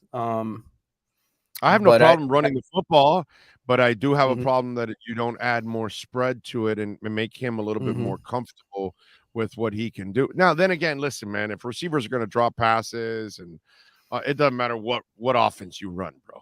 You know what I'm saying? So if you're not on target and you're not catching passes, it doesn't matter whether you spread or you run, traditional or whatever. But you got to bridge the gap somehow. And I just want to see a little more coaching to get more out of these guys. I get it, man. You're limited. You don't have what you need to get everything done, but let's put it this way. It's like A View to a Kill. Okay. Right. Roger Moore gets to the house. He's with the blonde babe. And, he goes into the refrigerator and there's nothing there. But somehow or another, he comes up with a delicious souffle, and then all of a sudden, he won her over, and Roger does what Roger does all the time, because that's what 007 does. So I want to see Mario Cristobal and Josh Gaddis go into an empty refrigerator and come out with a souffle. That's all I'm asking. I think they will. I think there's going to be improvement on that side. I expect them to play better. I think, unfortunately, this is more about the Jerrys and the Joes and who's really committed to helping this team win and playing with all their heart consistently, not getting in the gutter the moment things turn the other way. And that's what I want to see more than anything else is how much heart do these guys show up with? Do they fall behind 7-14-0 and just wilt? And if that's the case, then to me, there needs to be a complete roster purge. Yeah. And you don't get Tanya Roberts at the end. No. And that's just, no. Really? Kind of. And we should all get Tanya Roberts at the end, right? We should all end up with Tanya Roberts at the end. That's just the way it goes. Follow him on Twitter at Manny_Navarro. Catch his work there at The Athletic. And better yet, subscribe. All right? Support him. So subscribe, find out about your Canes, breaking news, recruiting, players who are pissed off, players who are, transferring, all that good stuff. Get it all at The Athletic. Manny, we will talk tomorrow, my friend. I appreciate you. All right, brother. Talk to you after the game. You got it. There you go. The great Manny Navarro. Appreciate him as always. Remember, Caneswear, they've got anything and everything with the Canes logo on it. Okay? Everything. I don't know if they have a toilet seat yet, but if there is one, they've got it. They'll find it. Anything. Pretty much. You name it. It's got a Canes logo. Go 2511 South University Drive in Davie. Get your Inter Miami playoff gear, baby. You know that if they win on Sunday and the Red Bulls lose, they will have a home game because they will move up to the 4th spot. So we got to hope that the Red Bulls lose to Charlotte and that Inter beats Montreal. Montreal is not going to be easy, but Montreal has nothing to play for. It's a beauty. And so if they win, there you go. You might have a home game. You can go buy your kits there, man. The Heat season starting. Buy your jerseys there. Panther season starting. Buy your stuff there. Come on, man. Marlins gear, probably on clearance. Get on down there, 2511 South University Drive. Or if you live anywhere in the country, or maybe in the world, go to Caneswear.com. I don't know about the world, but I know inside the United States, free shipping when you order over $99. So there you go, Caneswear.com. That's your Caneswear Miami Hurricanes report. If you're a Miami sports fan, then there's only one store to go to, and that's Caneswear at Miami Fanwear in Davie. They're your one-stop shop for all your inner Miami CFs, Canes, Dolphins, Panthers, and Marlins merchandise. They have hats, t-shirts, game day jerseys, and so much more. Located at 2511 South University Drive in Davie, and open 24/7 online at Caneswear.com or InnerMiamiWear.com. Call them at 954-835-5597. Caneswear, the spot where inner Miami and all Miami sports fans shop. All right. Devin Jordan, thank you, sir, for the love on the super chat. He says, Big O, Vegas got the Bills-Steelers game at -14. Would you take that bet? Are you talking about, Devin, are you talking about laying the 14 or taking the 14? I personally would stay away from that game because 14 points is a lot of points. But gun to head, I got to take somebody. Oh, I'm taking the Bills. I'm taking the Bills. Steelers are terrible. The Bills are going to pressure the crap out of that young kid, and it's just going to be a rough sledding for him. He can talk up all he wants, but it ain't going to happen. It ain't going to happen. So that's how I would handle it. And thank you for the love on the super chat. Remember, you can make a donation through Cash App or Venmo at Cash Big O Show, or even Bitcoin. You can donate on Cash App at Cash Big O Show. Frankie Fresco says, Teddy is Yuca, Skylar is Palomilla. Manny agrees. Thank you, Frankie. Appreciate you, man. Let's see. What else do we have going on here? Who's thank you, Rick D. Man. Let me see here. Okay. The Welton Rayom text line 855-912-1056. That's 855-912-1056. If you want to get in on the Welt and Rayom text line, you can also reach out to us on Twitter. That's at Big O Show. Follow us there as always, because that, my friends, is a 24-hour talk show. Tua better than Russell Wilson, and Hackett is terrible like his dad as a coach, stealing money. I would have to agree with you, sir, on the Welton Rayom text line. Thank you, sir. Hi, love the movie The Replacements. Best part for me is Madden doing the play-by-play when Falco moves in on the girl in the bar. Fantastic. Oh, yeah, definitely. And she's got such a great smile. The girl from the Replacements, the cheerleader, I love her smile. I actually think that's like her, she's a cute woman and everything. Obviously it looks like she had a nice body and everything, but her smile to me is the thing that always really I find incredibly attractive for her. I know it sounds kind of weird, but I appreciate that.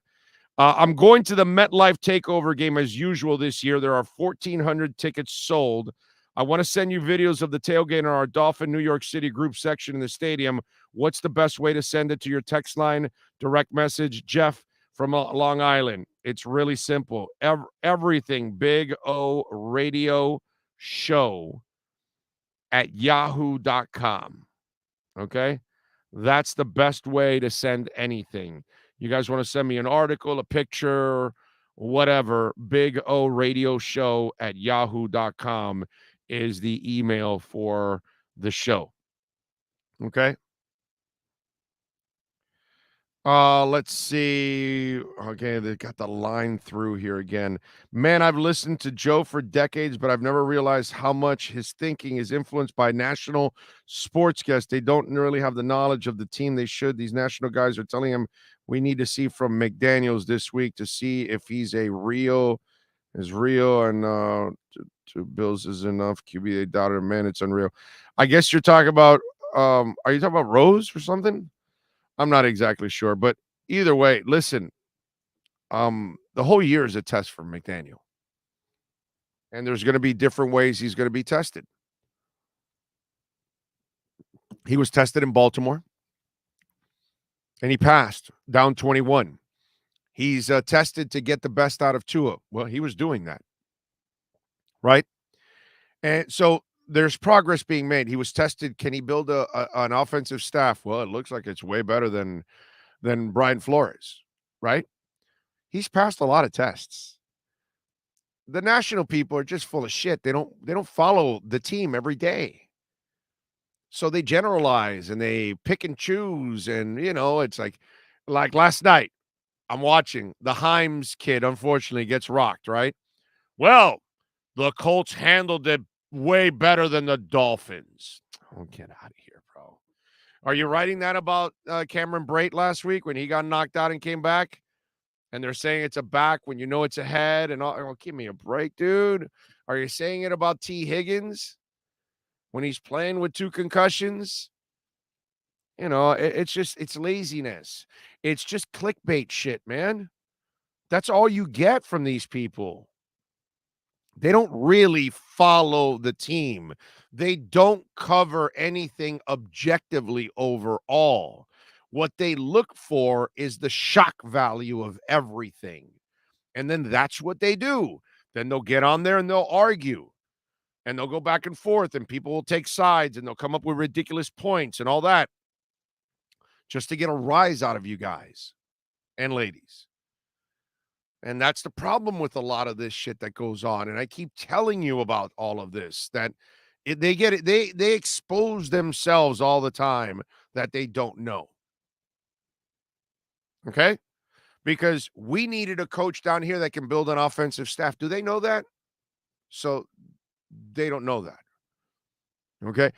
We needed a coach down here that could develop quarterbacks. Do they talk about that? No. So they're just thinking about the obvious. Of course, this is another test for him. He's without a starting quarterback, so now he's got to adjust as a coach. Okay. But along the way, he's done a really good job. His team has a winning record.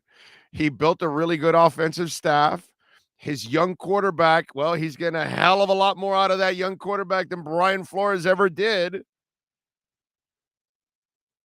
I mean, you're down 21, you come back.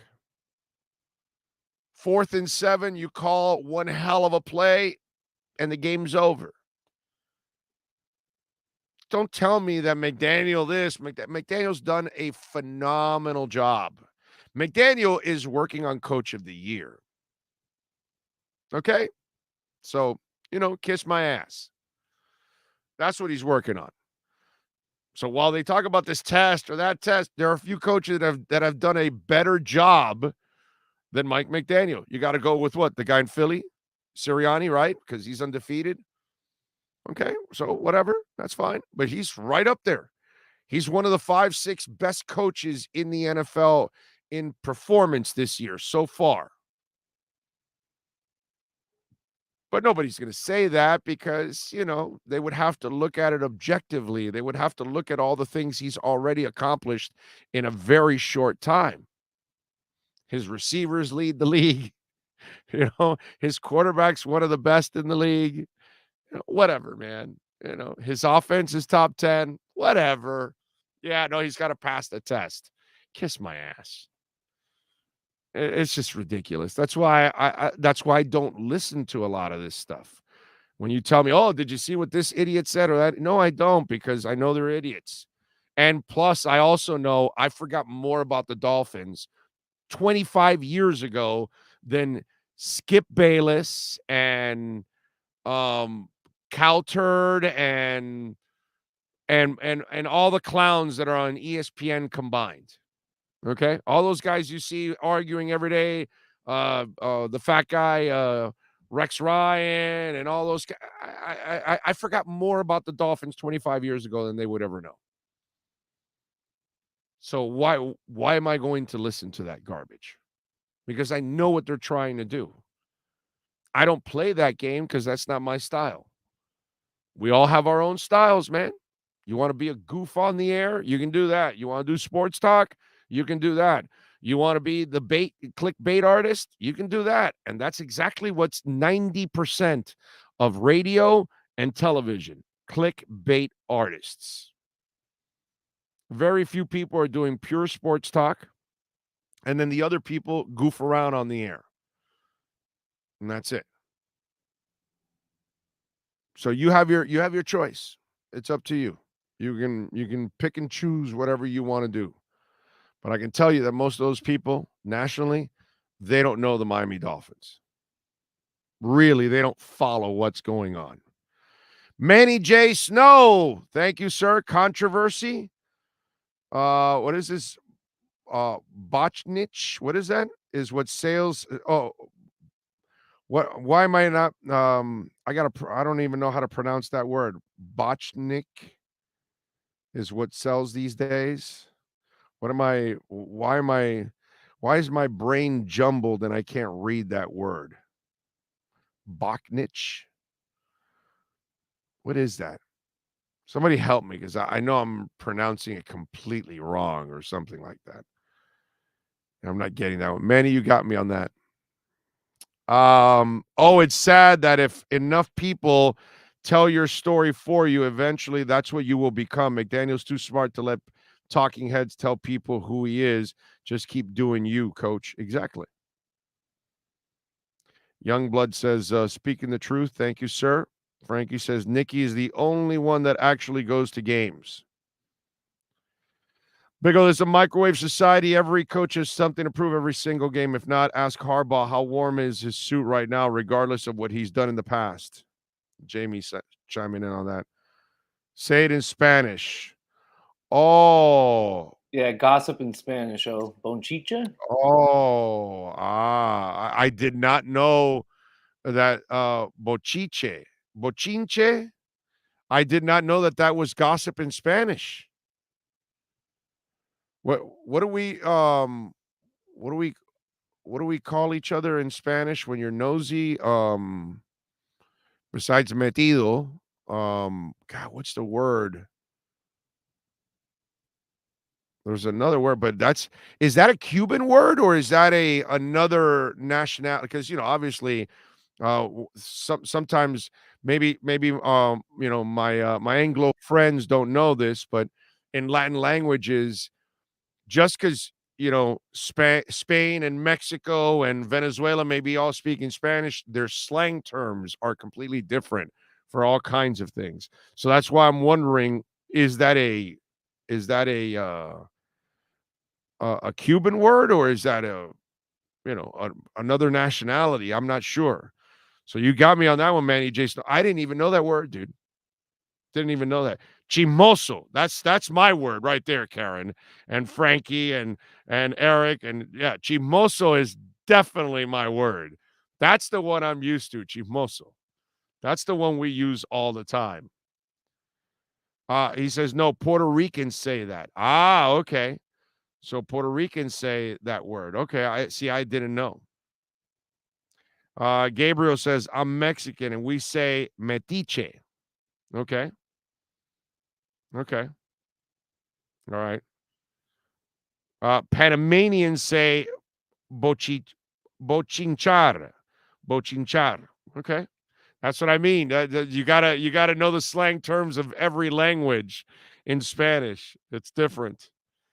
Mark Gay says, compare what Hackett is doing in Denver to what McDaniel is doing with Miami, as both are first-year coaches. Easy to see. Miami head coach McDaniel is really solid. You're preaching the choir, my brother. All right, let's rock and roll. Joe Shad is ready to rock, ready to roll with our Hijinks SportsGrill.com Miami Dolphins report. Dolphins fans, It's time to talk to the man with incredibly high standards. It's not easy to score an A or grade 10 out of 10 with this guy. In fact, he isn't impressed with Joey Chestnut's dominance, Usain Bolt's speed, or even Evan Ginkel's locks. Will the hijinks continue? Can the Miami Dolphins do the impossible by getting a passing grade with Joe Shad? It's time for the Hijinks Sports Grill Miami Dolphins Report. This report is brought to you by Hijinks Sports Grill in Boca at 133 Southeast Meisner Boulevard. Enjoy happy hour 4 to 7 p.m. Reserve a VIP table online and receive 1 free sparkling wine. Follow them on Instagram at Hijinks Sports Grill. Here's Miami Dolphins insider Joe Shad. There he is, locked and loaded and ready to go. Mr. Joe Shad, how are you doing, sir? What's up, Big O? Doing well. Waiting for one of my friends to pick me up and bring me over to the Hijinks Sports Bar and Grill. They have the pregame Friday special, 5 to 9 o'clock. Live DJ, $99 bottle specials. I'm hoping that Adam Beasley, David Furonis, Safid Dean, somebody out there, come pick me up, bring me over to Boca. Okay. As I told you again, over and over again, stop counting on Beasley. Okay. Just that's all I'm saying. Stop counting on Beasley. Safid is a guy you can count on. Hal Habit is a guy you can always count on. You know, these are people that are money. Adam Beasley's not a guy you can count on. He's going to oversleep constantly on everything. Okay. So just telling you, I don't want you to be let down. You know, I want to come through for you all the time. So I want to make sure that you're in good hands. By the way, speaking of hands, they're going to be missing hands, X-Men's hands, Byron Jones' hands, Crossan's hands. So it's a secondary of Kohu, Needham, Campbell, and Iggy this weekend. Yeah, you know, maybe this is the week that the Dolphins actually give Igbenogany a decent amount of reps. And, you know, the Jets have some pretty good receivers. The rookie, Garrett Wilson, Elijah Moore, a South Florida kid, Braxton Berrios. So, you know, and Zach Wilson, the Dolphins coaches have really been impressed by the arm strength that he has shown, especially last week, the ability to complete the accurate deep ball, as well as throw some laser ropes.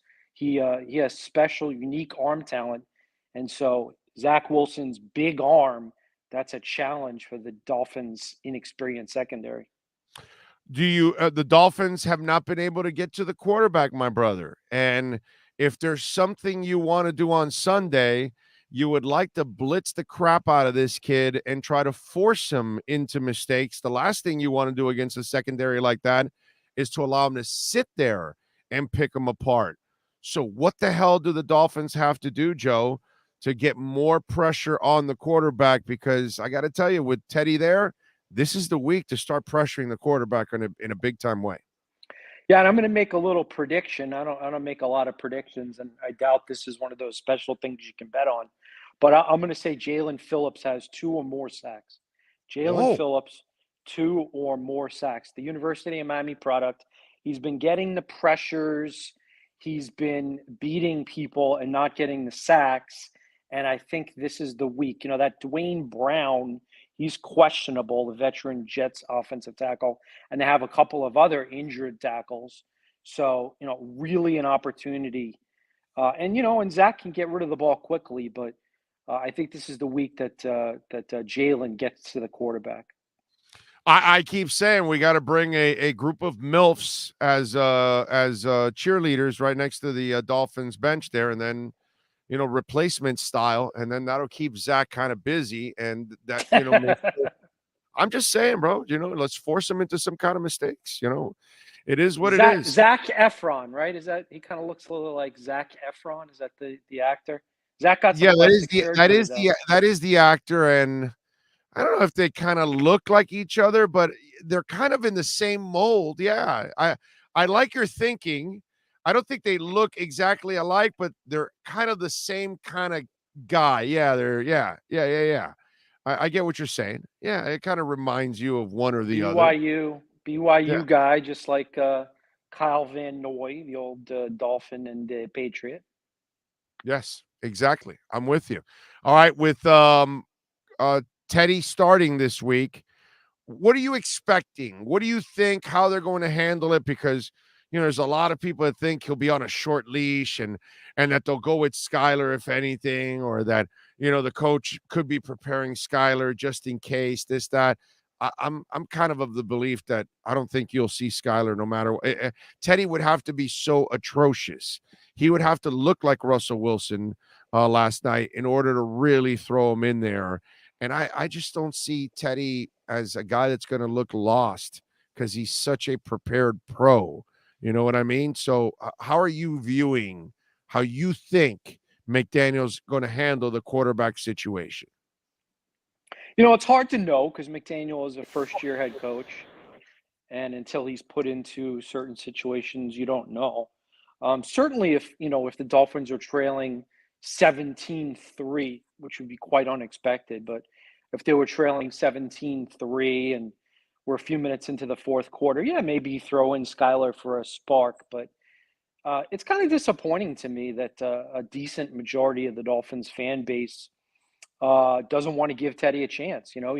He's been a solid NFL quarterback, and at worst, one of the best backup quarterbacks now in the NFL for years. And this is a guy who is top 12 in completion percentage and passer rating, career and last year. So this is a competent quarterback. This guy is not a stiff.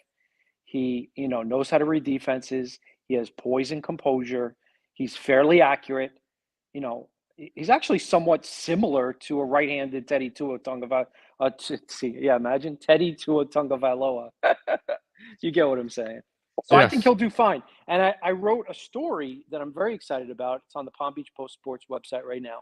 I spoke to Uncle Luther Campbell, the legendary rapper, as well as Miami area youth and high school football coach, about what Teddy Bridgewater means to Miami and Liberty City and Bunch Park and Miami Gardens and Opelika and all those areas. And I haven't spent a lot of time in those communities, but guys who have and who know him well, like his former high school coach, Billy Roll, and his former offensive coordinator and quarterbacks coach, Chris Perkins, not to be confused with the Sun Sentinels, Chris Perkins, they explained it to me. They explained it to me what it's like. Luther Campbell told me a crazy story. He said, I don't know if you got time for this, but he said the first time he saw Teddy Bridgewater play in a youth league game, there was a shootout. And I said, wait, do you mean like a high school? He goes, no, a literal shootout with gunfire. I go, well, what happened? He goes, well, the gunfire stopped and they resumed the game. I said, what? He goes, right. Yeah, Teddy started throwing deep passes and totally unbothered by what had just occurred. He's like, that's how I knew nothing bothers this kid. He's very poised. But have you ever been to any of those like Miami-Dade youth football games? Or I'd like to check it out. I've never been down there. No, it's not my thing. It's not my beat, and it's not something that I've really ever been really that attracted to. Not even high school. Not high school. Like there's a big game. Miami Northwestern versus Miami Central. When I was young, really, really young. Yeah. But nowadays it's not, I don't have a high school segment. I don't really follow. I follow the other stuff so heavily. I just don't have time to follow, high school. But I do want to ask you this because, one of the things next time Tua has his press conference, I want to ask him about certain things. And, we did the homework on this, Joe. And when he blew out his first ankle, it was at the 3.89 second mark. When he blew out his second ankle, it was at the 4.55 second mark. When he blew out his hip, it was in the 5 second mark. When he got slammed here on Thursday, it was in the 5 second mark. So we found this video of a very young Tua.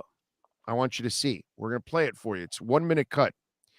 And this Honolulu reporter is asking him about taking hits as a quarterback and his father's reaction. Now, remember, as you know, Joe, family is all to this young man, and he's got an incredible bond with his family and respect for his dad. So listen to how he talks about his dad. Listen to this 1 minute, and then think about what has not changed in 7, 8 years since this video. Go ahead, Sean. He's probably like the middle of the road where he's hard on you guys, but he backs off when He's it's necessary. understanding. He seems like that. He's understanding. But I don't know. I don't live No, in the he house. is. He's understanding, but he's very, very strict with a lot of things. But he's very understanding. That's what I love so much about my dad. You know, whether I do something bad, as long as I make him understand as to why, you know, I kind of did it. Like, I mean, running the ball, and if I hit somebody, oh my gosh. When I get in the car, you don't hear the end of it. My dad gets so mad at me. Mm-hmm. I tell him, I don't know how to slide. He tells me to practice sliding. And I tell him, okay. And then the next time I do it again, oh gosh. That's when I get disciplined. Yeah. Well, Michael Vick learned to slide. I mean, he ran a 4.3 or 4.2. So okay. 4.2, I think. Yeah. But he's all right. We don't need to hear the rest because the rest is silliness from the reporter. But anyway, we found this video. Somebody sent it to me, and Joe, I found it disturbing because your dad, who you love, you honor, he's taught you everything. He clearly has ripped into your ass about taking hits, and yet 7 years later, dude. Ankles, hips, concussion, he doesn't stop. And so I'm a little concerned now that this warrior mentality of his is, listen, man, Andrew Luck walked away from football because he took a beating. Everybody will walk away from this game. Lots of players have been retiring as of the last few years. Tons, young players. It's a brutal game. When you see that video, and now you see the history and how he continues to get injured and hold on to the ball. Tell me that I should not be concerned about this. No, I mean, obviously, injury is always going to be a concern for Tua Tagovailoa. And not the injury. It's not the injury that I'm concerned about. The injuries come with the hits. I'm concerned that he does not learn, Joe. That's the part I'm concerned about. He refuses to get rid of the football. And if you do that, Andrew Luck was twice your size, dude. I know how this is going to end. So that's my point. It's not so much the injuries. That comes with the hits. That comes with every player. They all take hits. They're all going to suffer injuries. You saw Himes yesterday. He got rocked, dude.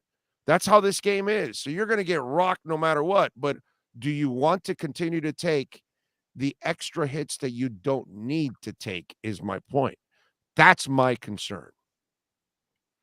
Well, I watched some of that terrible game last night between the Colts and the Broncos, and the Colts offensive line was having a hard time. A lot of NFL offensive lines have a hard time, especially when they start to encounter injuries. I think the Colts had a rookie in there that was getting abused a little bit. But at a certain point, Matt Ryan was like, look, I need to just take a few hits, move around in the pocket, keep my eyes downfield, extend plays. Otherwise, we're not going to be able to move the ball at all here. So, I guess, there are going to be spots that Tua is going to have to pick. We have long celebrated quarterbacks who, quote unquote, stand in there when they know they're about to take a hit.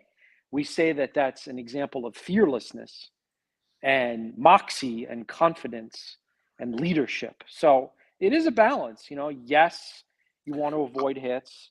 I don't mind the third down that he gets hit, that he completes, and then Milano takes the dirty hit. That's what you're talking about, Joe. That was a great completion on his part. Go look at that play. That's a hell of a throw. He's off balance, which is not really his kind of throw because he's not a big arm guy. And he completes the pass, and then Milano has the dirty shove. I'm with you on that. Those are going to happen. And you got to live with those. You don't have to live with the other ones that are 5 seconds long, Joe. You got to get rid of the football. You got to get rid of it. By the way, out at Dolphins camp, Mike McDaniel saying that Xavier Howard and Teron Armstead aren't going to be ruled out even though they aren't practicing this week. We know that Armstead can play without practicing. and he certainly has played through that toe injury. But with 2 groins, it's hard for me to imagine that Xavier's going to go out there. Last year at Jacksonville, the Dolphins went without Xavier Howard and Byron Jones, and they ended up losing that game. It's something to think about, Well, that's a shitty coach. That's a whole different ballgame. I mean, that's a guy that had nothing on the offensive side. He could not give a third of his team a legitimate shot at winning week in and week out because they were so inept on offense. So I have ironically, they had a good day that day on offense. I know, but what I'm saying is overall, you still ended up losing the game, right? You know what I mean? Yeah. What was a good day on offense there, by the way? Well, Tua Tagovailoa and Mike Gesicki, I remember those guys played well. But did they really put up big numbers? Because I don't remember them putting up big numbers against Stanky Fingers. Did they? We can look it up. Dolphins, Jaguars. I remember coming out of that game saying that we were encouraged by some things that Tua Tagovailoa did. Okay. All right. But I don't, offensively, I don't really look at that team really had much of a shot with that coach because I thought they were behind the 8 ball there. Tua, all right. Tua had 329 yards and 2 touchdowns in that game. Damn. Wow. Yeah. Miracles of God there. And Gesicki had 115, and it's a little weird. Miracles to have success with that clown there. But, I mean, he overcame a lot with that dude. Did we lose, Joe? Yeah, he popped off. I'll get him back up as soon as he gets back in. Okay. All right, so we'll get him on. Dolphins are mammals which biologically have large brains. Okay. Yep. Orcas prey on sharks, including great whites. I don't know. Great conversations there. They got video of juvenile dolphins passing around a pufferfish to get high. There you go. That's good. Are you there, Joe? Okay. Yeah, I got disconnected for a minute. I was just saying that, I didn't love John Embry's comment, the tight end coach, about them getting what they need from Gesicki when he's averaging 17 yards per game. I don't get it. Clearly he's just not a fit. So go ahead and trade him. Yeah, that's what I've said from the get-go, why they tagged him, that they were going to experiment, and if the experiment doesn't work, then they will try to trade him to try to get a pick out of it, because, Joe, as you know, maybe they can trade him for a higher pick than what they're going to get in the compensatory round. So they, maybe that's what they want to work, and I don't blame them. Plus, they had the money under the cap, so it wasn't like, you know what I'm saying? It wasn't like this is something that's hurting them and it's stopping them from acquiring somebody else. They still have money, a bunch of money under the cap at this point. They still have some flexibility, more flexibility than a lot of other teams right now if they really needed to do something. So it really didn't get in the way. So I kind of understand the method behind the madness. It's not their fault. It's a new system. It's not Gesicki's fault. It's a new system. So now, unfortunately, as you know, not every player fits every system. And that's the part that sucks when you change. Yeah, I mean, they could have used him as a slot receiver if they didn't get, Tyreek Hill. They could have used him as a slot receiver if they didn't get Cedric Wilson. Cedric Wilson and Mike Gesicki are two guys who, once Tyreek Hill came on board, their usage was just going to be minimized. By the way, Tua Tagovailoa not traveling to New York, no indication of a setback, just no reason to put him on a plane if not necessary. Mike McDaniel saying there is no plans at this time to put him on injured reserve, which would take him out 4 games. So that's good. He's going to be back for Pittsburgh, bro. He'll be back for Pittsburgh. So you'll see. You shall see. Well, the average NFL concussion last year was 1 or 2 games. So that's the average for a quarterback. Right. Yeah. Yeah. Right. And this one, he gets a little more. I bet you, Joe, he could play next week if he really wanted to, because what you're hearing this week, that he's in the building and helping out in meetings and all that stuff, and all the tests come back clean. And, the screwed up part about this whole thing, Joe, we're all different human beings. So a concussion like Ethan Carter could affect him differently than Tua. Some guys could just shake it off, and you think about this. Go look at the way Zonka played the game, where he had no face mask, his nose was constantly broken, he was a battering ram with his head. How many concussions did that guy suffer in a game or games? And how many did he deliver? You know what I mean? And then you look at him now and he's just fine. And then some other guys like Jim McMahon, they can't find their keys. They can't find their way home. It's really screwed up how it could affect some people, and then some people, it may not affect them whatsoever.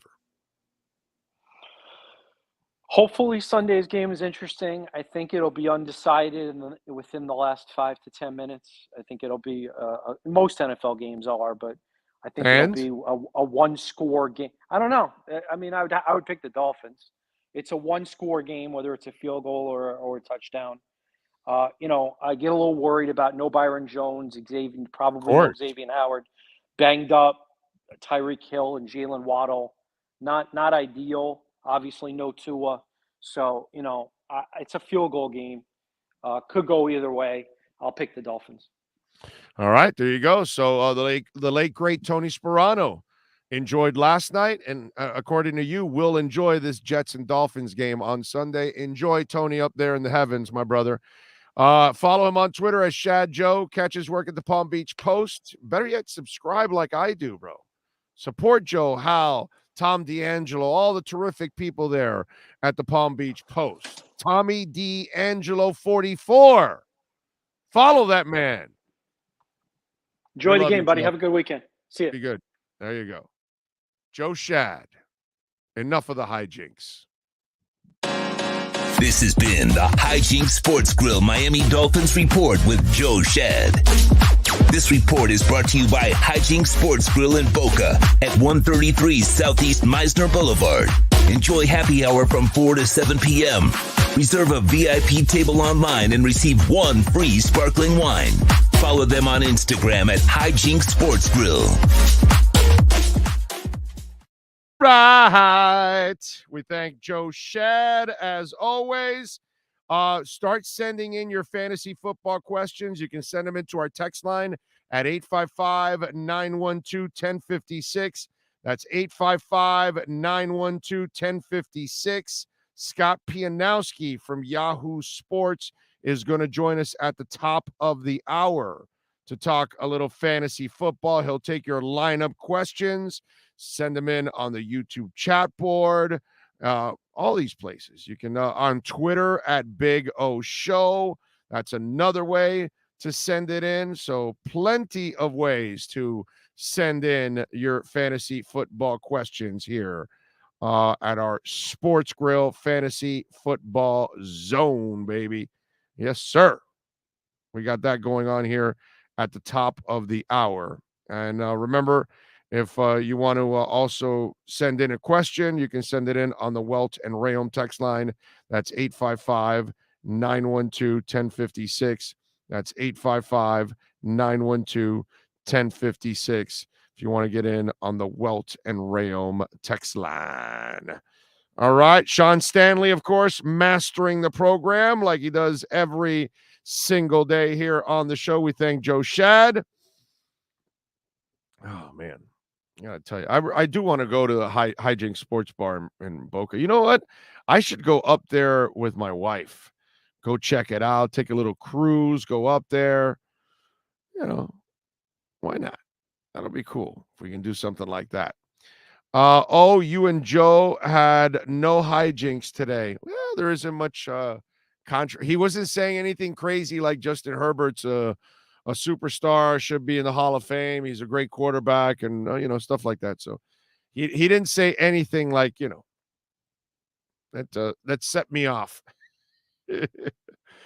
Clarence Davis, yes, rest in peace. He passed away yesterday. Raiders. Big O, when you're getting dug on, we tried to get him on today. He has a conflict, so we'll try to get him on pregame and have some fun with him. Big O, do you think they will trade Mike Gesicki? I think they'll try. I don't know if they will, because you never know. If somebody that is, really competitive and has a shot and they need a tight end to kind of put them, help put them over the top, then I can see a move like that. unless it's a team that is looking for a tight end long-term and they want to sign Gesicki to a long-term deal. Let me tell you something about the whole Gesicki situation that I feel absolutely terrible about. He's a terrific man. He's a terrific player. His attitude is exceptional, dude. He's always been positive. He's always been supportive, even though he hasn't been supported. I'm a big Mike Gesicki fan. Like, when he gets traded from me or leaves, because it's the inevitable, I will always root for Mike Gesicki. I will want what is best for Mike Gesicki, because as a Dolphins fan, I can only thank him for being just an outstanding dude that handled really, really difficult situations. A coach that, oh, by the way, Flo didn't like him either. Just want you to know. He and Flo did not see eye to eye either. It wasn't just a Tua thing. Okay? No, if other people will tell you that, but then again, who's the only one that was telling you that he didn't want Tua? But whatever. I'm a real big admirer of Mike Gesicki, the professional, the human being, the way he's handled all of this. So for me, I almost want to see him traded just because I want him to have his peace of mind. You know, I know what it's like to be in a situation that it's, you know, like my last 11 months at QAM, when these idiots took over, I already knew what the plan was right from the get-go. My first week in my meeting, I said, okay, that's it. I'm done. I'm done here. I'm out. And I had to wait 11 months until my option came up. And so it's been a couple years for him now. Because, you know, the last coach didn't like you, didn't really use you, and now you don't fit the current coach. And the current coach is a cool dude, but unfortunately, he's got a system. And that's just the way life is. People buy new businesses, right? They take over, and then they bring their own people in.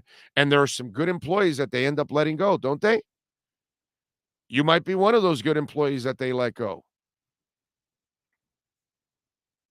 You know what I'm saying? So it's just one of those kind of deals. You can't do anything about it. Change happens. You have no control over it. And Gesicki's a hell of a player. So he didn't fit with Flo and he doesn't fit here. That doesn't mean that he can't get it done. You know what I'm saying? Not everybody that's been gone from 560 and 790 can do what we're doing, right? Right? Let's be honest. Let's just call it like we see it. I mean, I can't be I know I can be productive as hell. But, you know, politics play in everything. And so I can relate to Mike Gesicki a lot. And a lot of you probably have been part of a business that's changed or whatever, and it's not you, it's just part of the change. Unfortunately, not your fault. It's not an indictment on you. It's just an indictment on the way things are. So I am always going to root for Mike Gesicki in a big-time way because of the way he has carried himself and has always been supportive of the Miami Dolphins. And he's always shown that he wants to be a Miami Dolphin. Yet the coach last year and now the coach this year, unfortunately, they don't fit in his plans. And yet he never acts like a jerk. All right, hour number 3 is ready to go. Line up the fantasy football questions right now on the YouTube chat board, on our Welton Rayom text line 855-912-1056, and of course on Twitter at Big O Show. Scott Pianowski, baby, our sportsgrill.com fantasy football zone. Next. Welcome to Red Light Therapy, a revolutionary technology perfected by NASA to aid in muscle strengthening and recovery. Red and infrared light has the capacity to penetrate deep into the cell's mitochondria, potentially leading to increased energy, faster recovery, and the optimal performance your body demands. Train, fight, recover.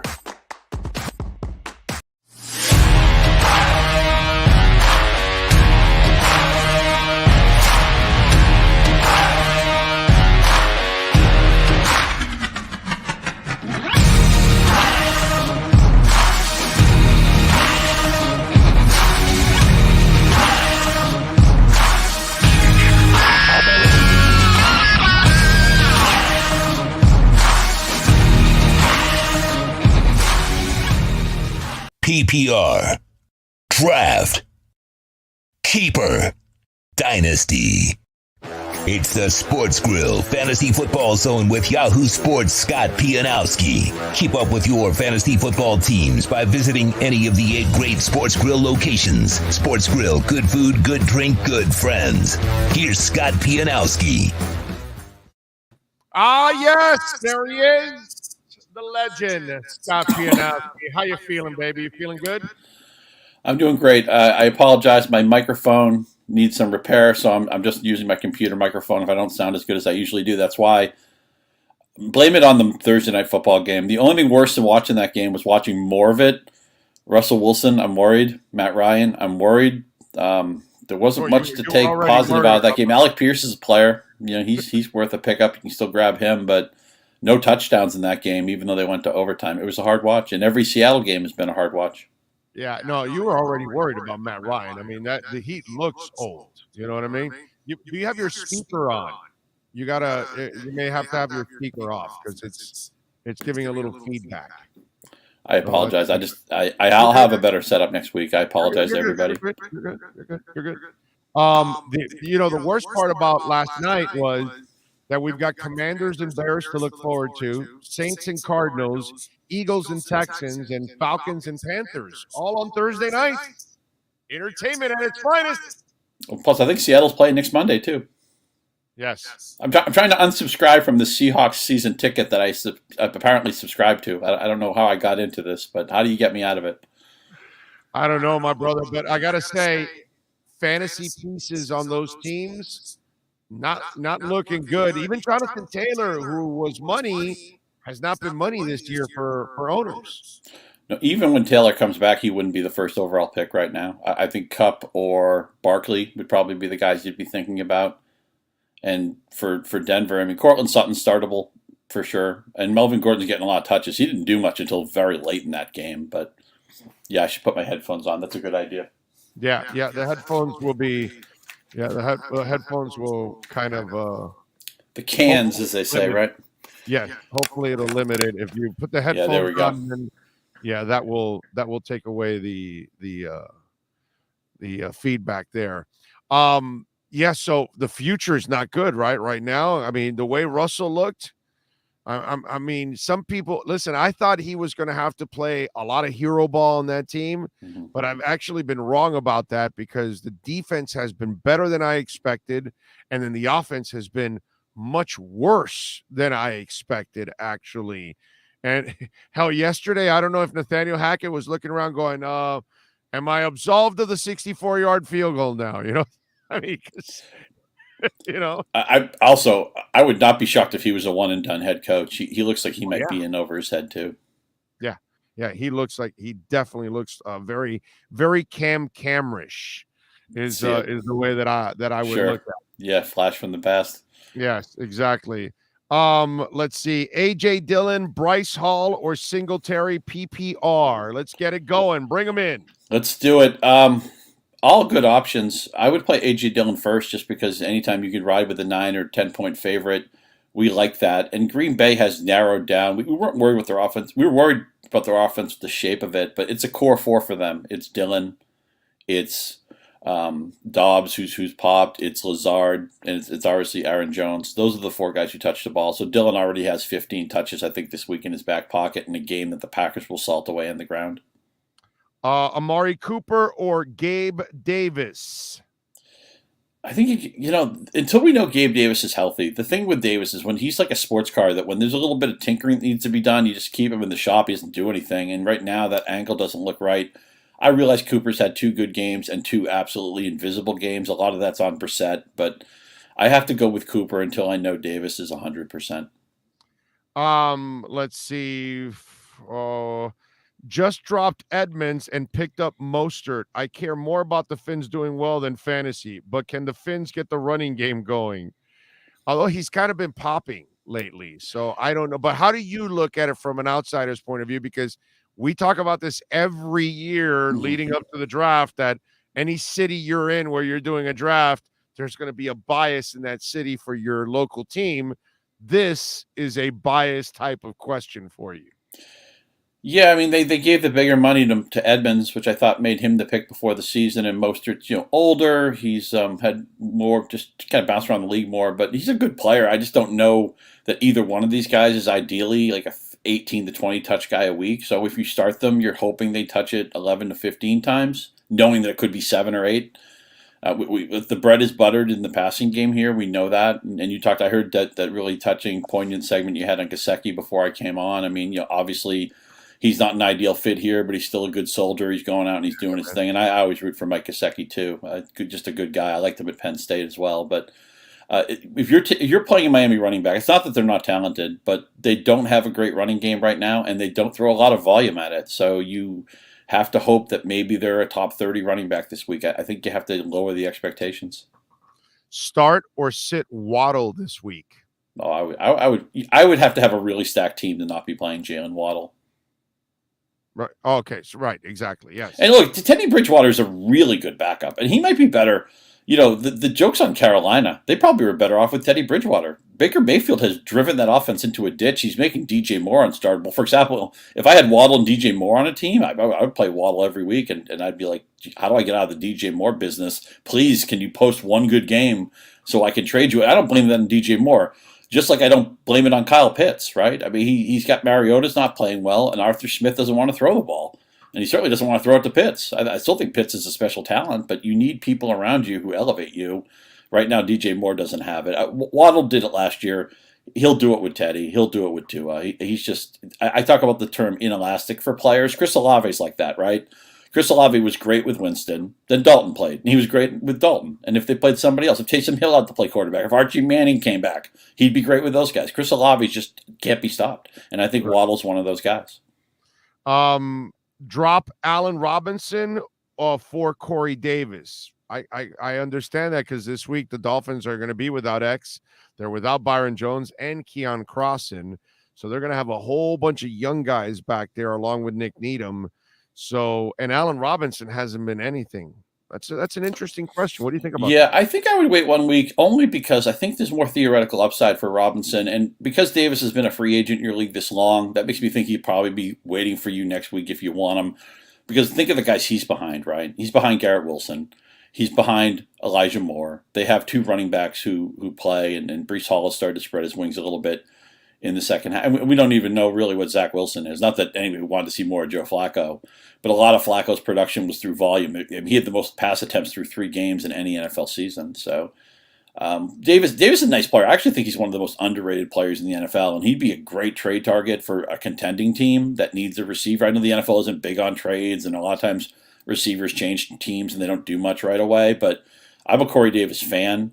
I just got to think that I got to give the Rams. I know the Rams look broken right now, and I said on Twitter, Matthew Stafford doesn't believe in 3 things right now: his offensive line, his secondary receivers, and his body. He doesn't trust any of those things, and that kills Allen Robinson. But I'm going to give him 1 more week because his upside, if he popped, would be more than what Corey Davis could do with the Jets. Eric is asking, pick 2 in a PPR: Miles Sanders, Chris Godwin, or T. Higgins. I'd say Godwin. They're all good options. The thing with Sanders is we like to reduce backfields down to 2 pieces, and the Philly backfield is basically the running quarterback and Hurts and Sanders. The other guys, Gainwell and Scott, aren't playing that much, so that keeps him in my lineup. But all 3 of those options were good. That's a really nice question to have. A.J. Dillon, Bryce Hall, or Singletary in a PPR? I would play Dillon, but I will say the Singletary the last 2 weeks is getting touches. He's in the RB2 conversation now. Again, can we reduce the backfield? They're not playing James Cook much. They're not playing Zach Moss much. They do, again, very much like Philadelphia. The goal line back is basically the quarterback. It's Josh Allen. but Singletary is getting involved in the passing game as well. He's a startable guy. He wasn't the best of the options there. I think Dillon was, but a lot of teams, I think, with injuries kicking in and just a lot of offenses in ditches right now, Singletary is a very playable RB2 for me. Okay. Start Everett or Schultz? Everett's in my lineup until he does something wrong. I'd play Everett over Pitts right now. I mean, he's a top 7, top 8 tight end. I know Justin Herbert got hurt a few weeks ago. He looked great last week. Cleveland's not an easy matchup this week, but Everett's in their circle of trust. He's a tight end who's getting 6 to 8 targets every week and some goal line equity. And how many guys? We could say about, 5 or 6 guys maybe? Yeah. He's in my top 10. I'm not even thinking about it. Let's see. Flex spot. Khalil Herbert, David Njoku, or Adam Thielen? Yeah, the running back can get the easier touches, assuming Montgomery doesn't play, which it sure seems like he's not going to. You want to check that on the weekend. But the Bears' offenses, I've ranked all the offenses for fantasy purposes. I do that quarterly. I had Chicago dead last. I had them 32nd. Big O, if I could have put a couple CFL teams and a couple college teams ahead of the Bears, I would have done it. They're awful. But they'll run the ball and run the ball and run the ball. And so Herbert, if he starts, which I think he will, probably 20 touches in his back pocket. Just got something in the mail. Can't see what that is. It's a Tua Tagovailoa card. Nice. A 10 too, baby. 10. Nice. Get back healthy. We need you, man. Take a few weeks off. Teddy's got this. I made a purchase. I had to because I'm a believer. Yeah, baby. Little rookie card. So I had to have a rookie card. A Panini 2020 Panini Instant Rookie Card. Yeah. The gem. Is there a Big O rookie card? Yes, there is. Did you know? You didn't know that? No, I've been searching on eBay and Amazon all week. I can't find one. There is one. There. I'm not kidding. Okay, there should be. I'm not kidding either. There should be one. There is a rookie card. You got to go to Topps. Okay. 89 All-Star Game in Miami. It's a Charles. Is it Charles Barkley or David Robinson? Which one is it, Sean? You probably have the damn thing stock already. I don't have it. It's David Robinson and forget who's jumping up in Barkley. Yeah. So it's a picture of Robinson jumping in Barkley, and I'm there in the stands. Oh, outstanding! Clearly, me and the wife are there, and so it's that's. I actually have a rookie. So card. three Hall of Famers, three Hall of Famers. You were joking, but see, yeah, exactly, 3 Hall of Famers. Yes, Barkley, Robinson, and the Big O. Yes, the wrong Big O, but yes, the that's it right there. All right, let's see. Let's move on. Robinson or Zeke Elliott? Wow, Zeke Elliott's really fallen off. You know, I don't trust what James Robinson is doing. A great comeback story. Achilles is usually a kill shot for running backs. It seems like it's submarine Cam Akers and so many other backs. Like you're expecting him to repop because he's wearing it out so quickly. Right. It's funny. The thing with Robinson, though, I want you to trade him high, but after he plays Houston this week, touchdown favorite, he's going to get a lot of work. I think he has a big game here, but it's misleading, and you try to trade Robinson at a high point next week. At least with Zeke, everybody knows Tony Pollard's more talented now. He's younger, he's fresher, but the Cowboys are going to play to the contract. It's just the way it is. Play Robinson this week aggressively, and then try to trade him next week. All right. Who should I start? Najee, Breece Hall, or Mike Thomas if healthy? I need a show me game from Thomas before he enters that conversation. I'm going to go to Hall only because I'm worried that Pittsburgh-Buffalo game gets out of hand. And Harris looks like just a guy right now to me. I think he's a very ordinary talent where I actually can see special qualities with Hall. Now, Miami they do focus on stopping the run. They've been weaker against the pass, so I would think Hall's already get an X on his back, but he'd be the guy I'd play in that 3. And Mike Thomas, until he plays a football game and shows me something, I'm not going to start him anywhere. Okay. Chris Godwin, DJ Moore, or Curtis Samuel, pick 2. I'm going to sit Moore. Samuel leads that team in targets. And I expect Tampa Bay. Brady's been known for his ability to come back after losses. Now they're coming back after 2 losses. But now they welcome in the Falcons. This just says Tom Brady throws 4 touchdown passes written all over it. I got to play Godwin. And Samuel, again, he's getting the most targets there, and Dotson probably won't play. So we talk about when offenses get reduced by a player, it makes it easier to trust everybody else. I think Samuel could easily be a top 15 receiver this week. All right. Somebody says pick one in a flex, McKenzie, Everett, or Schultz. McKenzie's a good pickup. I'm glad you added him. Crowder got a major injury last week. McKenzie's a little bit dinged up himself, but I talked about Everett being the circle of trust. I'd certainly start him over Schultz in a tight end league, but in this flex question, I think Everett's your guy. Connor or Rashad Penny? You can't sit Penny after last week. I know the Saints' defense is pretty good, but Penny's he's just like Nick Chubb, right? I mean, he always gets 5 yards a carry. He doesn't always get a ton of work. They don't always throw the ball to him. He's not as good as Nick Chubb, but he's the poor man's Nick Chubb. Rashad Penny should be in your lineup. And Geno Smith's been a lot for all these offenses, right? No, right? Mayfield's killing us. Russell Wilson's killing us. Matt Ryan's killing us. You know who's not killing us? Geno Smith. Geno Smith is helping us.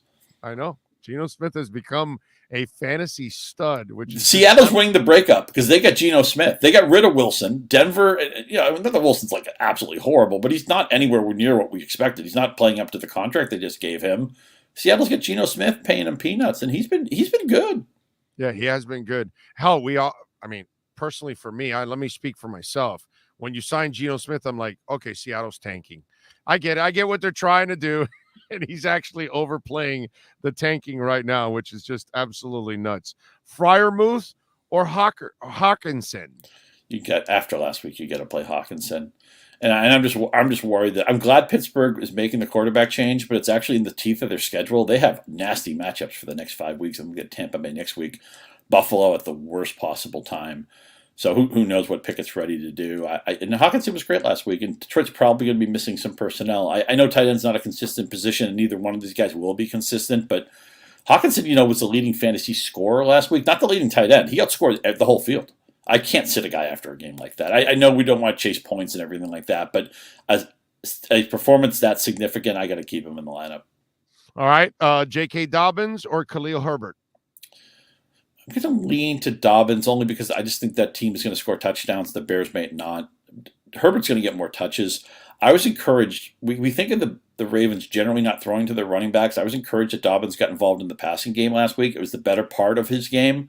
And they may not have Bateman.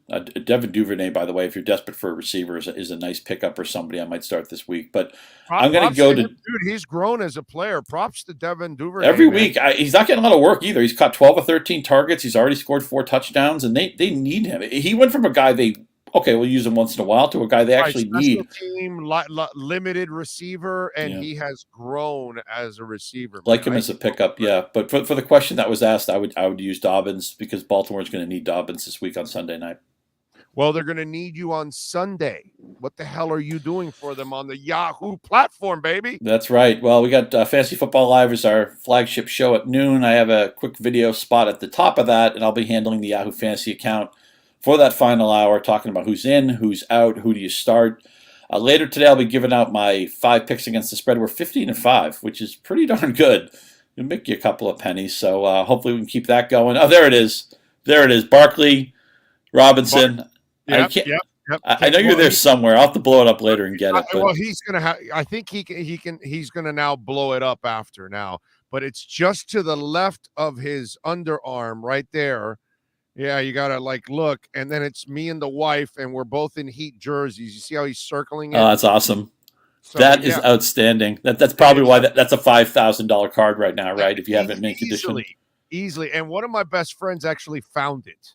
So he's just perusing. He goes, "Hey, didn't you go to this game?" And I go, "Yeah, man, I had season tickets back in the day."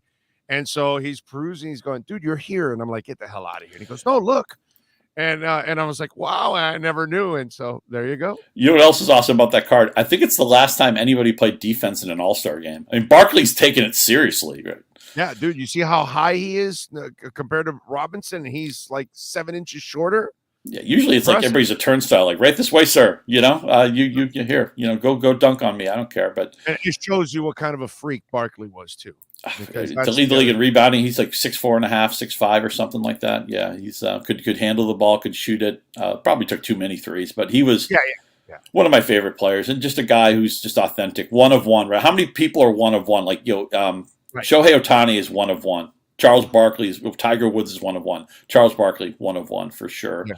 One of my favorites. Anyway, the picks come out later today. I'll be on the show, Fantasy Football Live on Sunday, and then on the podcast Sunday night with Matt Harmon, where we wrap up everything, try to figure out what we just saw. So I wish everybody good luck in Week 5. I always enjoy these spots, and I got to get myself over to Amazon or eBay and try to win a bidding war. That's it, baby. That's it. And follow him on Twitter at Scott_Pianowski. And make sure you catch his work there at the Yahoo platform. Scott, as always, appreciate you, my brother. We'll catch up next week. It's fun. Peace. Good luck, everybody. Thank you. You are now done with the Sports Grill Fantasy Football Zone. You've been listening to the Sports Grill Fantasy Football Zone with Yahoo Sports' Scott Pianowski. Go to sportsgrill.com to find a great location near you. Fantasy football fans, subscribe to the Big O Radio Show on YouTube and all other platforms to catch up with all our fantasy football insight provided by Scott Pianowski and Andy Behrens. Love it, man. I'm pumped. Got my mail today. I got my Tua 10 mint rookie card. Yeah. Damn right. I believe. I'm in all the way, dude. I don't talk crap. I back up what I say right there. Look at that. Yeah. Come on, kid. Take care of yourself. Please stay in the damn lineup and stop holding the ball for 4 or 5 seconds. Get rid of the ball. Give us a hell of a career. Give yourself a gold jacket and a title. Yeah, I said that. Yeah. He'll be a franchise guy. He stays healthy. He'll lead the Dolphins to a title. And he'll go to the Hall of Fame, too. And we'll put him in the Ring of Honor. That's what he can be. It's up to him now. The only thing stopping him from being this is the one thing he's got to get rid in his game. He's got to stop playing the hero ball stuff. Does that?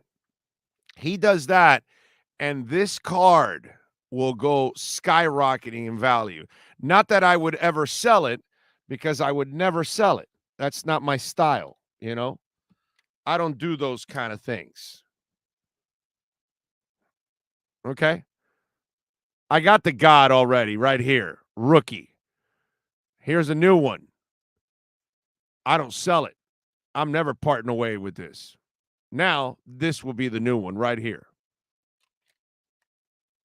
So let's go, Tua. All right. I want to be an old man going to the stadium to celebrate you going into the Ring of Honor after a phenomenal career and a championship along the way. And by the way, I would like to actually cover the championship. You know what I'm saying? So please, dude, take care of yourself. That's all I'm asking. I'm not asking for much. And, of course, I was given one. This is his second year one, which is a beautiful card, by the way. Love it. But I had once I got that one, I was inspired. I go, you know, I should go get a rookie card. You know, a guy like me should have his rookie card. You know, if I'm going to go out on a limb, I'm going to go all the way out on a limb. Big O, do you think Higgins will start? I'm not sure, my brother. I can't tell you for sure. I don't know. I'd be lying to you if I told you, oh, yeah, for sure he's starting. Oh, no, he's not. I'd love to help you out in that sense, my friend. I can't. I don't know. You're going to have to wait till Sunday, you know? Wait till your deadline is in, and then you can hopefully have as much information as possible and then make your decision. You don't have to make I hope you don't have to make the decision now. I hope you don't have a league that like shuts down your lineup on a Friday. That would be ridiculous. I remember years ago we used to play in a league like that it would be locked in, and man, people would be pissed. So was I. Along the way, it was just disappointing. Inter Miami, Sunday 2:30. So while we're watching the Dolphins play the Jets, Inter Miami will be playing Montreal. They got a shot at the 4th spot. Good for them. Really happy for them, man. Really, really happy for them. Paul Feinbaum. The Paul Feinbaum show is one of those hardcore SEC type shows. I'm not exactly sure if you guys saw this, but as you know, Jimbo Fisher is not necessarily doing his job. He is 37-16 in his tenure, which, he replaced Kevin Sumlin, who, by the way, was 37-16 in his tenure over at Texas A&M, right? What do you got for me, Sean? I'm sorry. Go ahead. You got something? No? Okay, I thought I saw you there coming in. But anyway, so Paul Feinbaum, as you all know, he's got this hardcore, college football show, and then the SEC fans are pretty intense.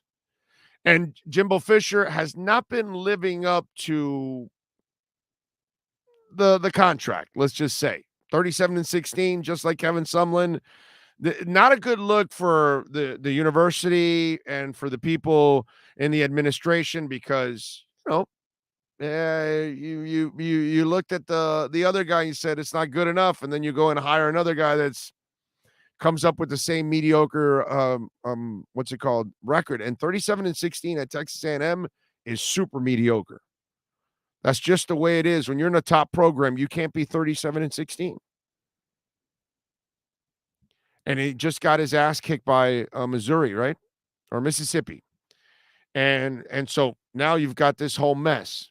So Feinbaum doing his show gets a caller who is a little fired up about Jimbo Fisher's shortcomings. As far as Jimbo's contract, that $90 million contract, a hitman costs a lot less than that. Thank you, and have a great day, Paul. There you go. You heard him. A hitman costs a lot less than that. Thank you, and have a great day, Paul. That's it. Yes, sir. They take their SEC football serious. A hitman costs a lot less than that. Okay. I'm just saying.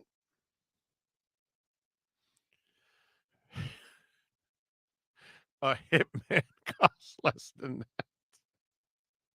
A hitman costs a lot less than that.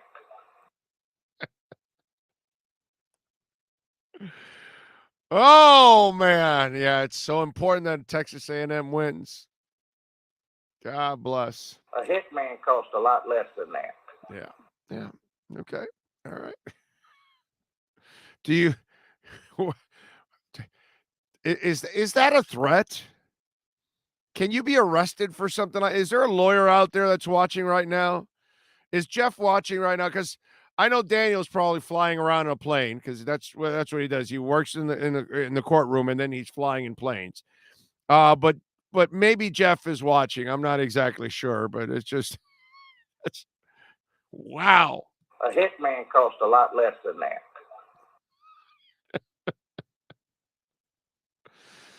Oh, I'm kind of laughing, but it's really not funny because it's kind of disturbing in every way possible. Oh, you think the FBI went to check up on that guy? That's what I don't know. That's why I'm kind of asking, like, can you? Was that a law broken? Did you threaten somebody? Because it kind of sounds like a threat. Now, listen, a lot of this stuff usually is empty, but there's always a couple crazy bastards that actually mean it. And they'll actually go ahead and do it because we see it all the time in this world. Every day you see crazy stuff on the news.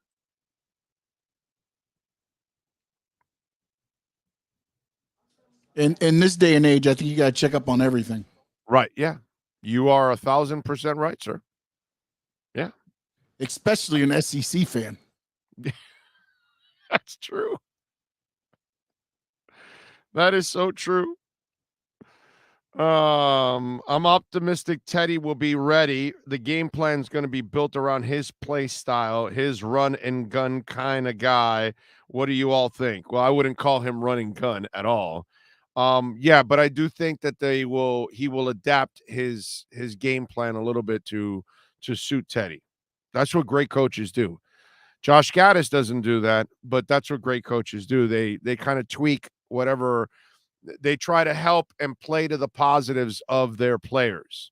Not that Josh Gaddis does that, but real coaches actually do that. Oh, when I hear that dude, it's easy to imagine someone trapped in his house putting lotion on the body. He puts the lotion in the basket.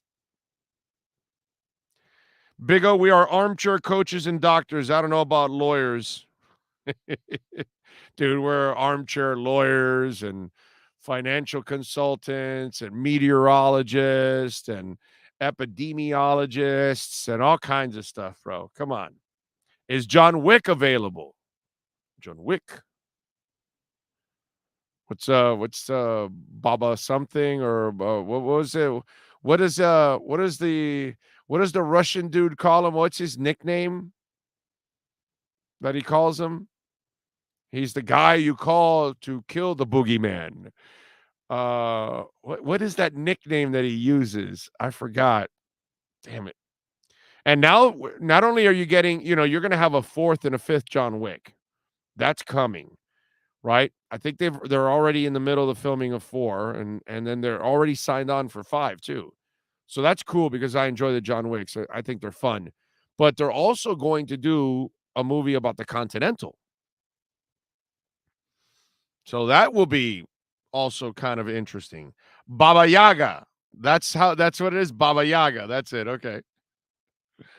Oh man. I love it. I love it. All right. What else do we have to talk about in the world of sports? One thing that I do not like about all this, because again, it's this two-faced crap that goes on in this world, and everybody now is using to crap on the Dolphins and Mike McDaniel, and I'm disgusted by all this stuff. I really am, because players know what the hell they're doing. They're trying to stay on the field. They're trying to, fake the doctors out, all of this stuff. And so now the Himes guy goes out last night, and you've got people writing articles like, well, they handled it right and the Dolphins didn't. And, what I hate about all of this is the Dolphins handled it the right way. They've been handling it like the NFL has been handling it for years now, because their protocols were never good enough. They were terrible years ago. And then after all this head trauma stuff came out, they had their own protocols. But were they really tough protocols? Give me a break, dude. Aaron Rodgers was walking around for weeks without the vaccine, and nobody knew. The NFL did nothing about it. And so you say your protocols and all that stuff. And meanwhile, there's the quarterback fooling everybody and lying to everybody that he was, that he had the vaccine when he didn't. So please, it's not a Dolphin thing. It's an NFL thing. It's an NFL players thing. The players are trying to circumvent it. The coaches, whatever. The Cameron Brate one, here's where I tell you that the NFL is full of shit. So full of shit, their eyes are brown. Okay? The Cameron Brate report now, they say that the doctors that were there also, because, obviously heightened now after the whole Tua thing, know that they checked them again, and it was just the back. It wasn't. When you knew, just watch it. Come on. No back. The guy he got knocked out, bro. And he came back. They're all liars. The players are liars. And these doctors, obviously, am I seeing any lawsuits? Once again, I'm mentioning it once again. Is Tua suing them? Is Tua's lawyer suing them? Is the NFLPA suing anybody? Is the NFL suing anybody? Is the doctor that got fired suing anybody? Oh, or is everybody getting paid and there's just confidentiality agreements and let's just dress this up? Let's put lipstick on a pig. Listen, man, it's like watching, the crypto world, right? And you got people throwing out FUD, and most people that don't know anything about crypto, oh yeah, no, that's because that's what the rich, the powerful, they want you to think that way. Meanwhile, they're buying in. They're scooping it up because they know what the future is, right? And it's just, that's what this world is. You have to be so careful because they're constantly lying to you. They're constantly trying to mislead. They're constantly trying to put the lipstick on the pig. They're constantly trying to pull some PR bullshit. Because this is what they do all the time. And the Brate situation this weekend was just perfect. Convenient for you guys because you would look bad again because he got back out on the field before he could get examined or anything. And because you don't want to look bad, you just say it's the back. Just like you did with Tua in the first go-around, whether it is his back or his head or whatever. But the guy was grabbing his head, not his back. I don't know. Maybe it is his back. Maybe it is a nerve. I don't know. All I know is when he came back in the second half, it did not affect him whatsoever, and he was balling. And on Thursday night, he was balling. But no, let's just make it out like the Dolphins are criminals, and they did everything wrong. No, the NFL has done a piss-poor job of protecting its players. That's all. Because in the end, the players a lot of times don't care about protecting themselves because they need to make money and they need to make incentives and they don't want to lose their jobs and they don't want to lose their position on the team and they don't want to lose their contracts and all of that stuff. As Joe Burrow said, we know exactly what we're getting into. There are no more lies here, ladies and gentlemen. We're not in the 70s and the 80s and even in the 90s. We're in 2022. Everybody knows the risks. We're all incredibly informed nowadays. And so are they. So the Dolphins are not evil. They're not irresponsible. They are just part of the NFL. Okay? And so now the concussion police is out there last weekend and now every weekend from here on out. And you got it last night, and they showed the 4 or 5 people gathered around and all that. Oh, did Russell Wilson suffer a concussion? Put him into the tent. Did it ever look like he suffered a concussion at any point? No. But now we've got the concussion police because we've got to dress it up. Whip out the Maybelline. Put the lipstick on the pig. We got to show the public that we care and we want to do something about it.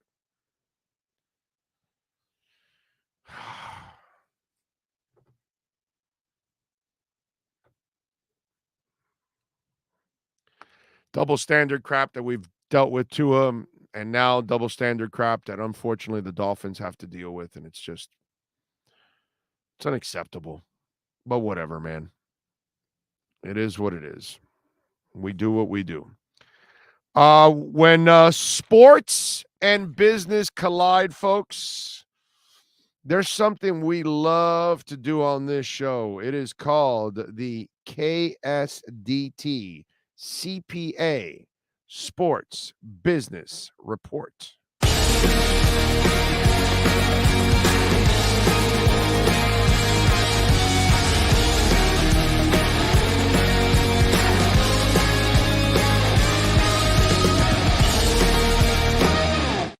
All right, ESPN nearing a new partnership deal with DraftKings. It's pretty amazing, man, because, you know, ABC, the mouse, all that stuff, they're not big into getting involved with all of this, but money is money. I'm sure they've taken some hits in the state of Florida. They've lost some battles with Governor DeSantis. So I'm sure that Disney, the mouse is saying, hey, we need gambling money. And so I guess gambling money is coming. So the family-oriented Walt Disney Company has been gradually dipping its toe into sports betting. With ESPN now, it could be diving in head first with a lucrative deal. ESPN and sports betting giant DraftKings are close to signing an exclusive deal that would greatly expand the worldwide leader sports gambling portfolio. ESPN signed co-executive deals with DraftKings and Caesars 2 years ago, but Darren Rovell of Action reported Thursday night that ESPN and the nation's number 2 sports book is on the cusp of forging an exclusive partnership. Specific terms of the deals are unknown, but the deal is massive, exclusive partnerships that will have shows and perhaps odds integrated into the broadcast. So they're going all in. So when I go to Disney and I go to the ESPN club to go do a show sometimes, while I'm up there, I can also lay a bet right there. Is that what they're going to do? Is that how it works? But money is money, man, and everybody needs it to grow, and you've got to adjust. Sports leagues, we're staying away from it like it was the plague. Now they're accepting it. Hey, listen, players make enough money nowadays that you're not going to be able to buy players off. That's just something that's ridiculous. And in today's digital world and digital imprint of everything that goes on, everywhere you go, every single move you make, it's hard to hide anything nowadays, anything whatsoever. So that whole thing is gone nowadays. You really don't have to worry about that element anymore. So it's just a business and it's a partnership. Now, what you want to do is also make sure that the partnership is a clean partnership. Unlike, let's say, Barstool, okay, who they are part of a sports book themselves, but 2 weeks ago, they go and release one of their interns or people that work for Barstool puts out an entire practice video of the Dolphins getting ready for the Bengals. See, those are the things that you got to watch out. If you're gonna cross that line, well, then if you're part of gambling, you've got to do it where you got to make sure that everything's on the up and up. And so that's where Barstool screwed up there, doing something like that, because that's not something that should be done when there's money on the line and you're part of it. Now, I'm sure ESPN will carry themselves accordingly, unlike Barstool. But I'm not surprised. Money drives it all, man. It drives it all. And maybe they won't have marijuana dispensaries on the Disney properties, or what other things that they probably will never be strip clubs or something like that. But gambling, I'm not surprised. I'm not. And after the whole pandemic mess and everything that's gone on, and DeSantis, I would think that Disney wants to catch up with a couple of bucks. That is your KSDT CPA Sports Business Report.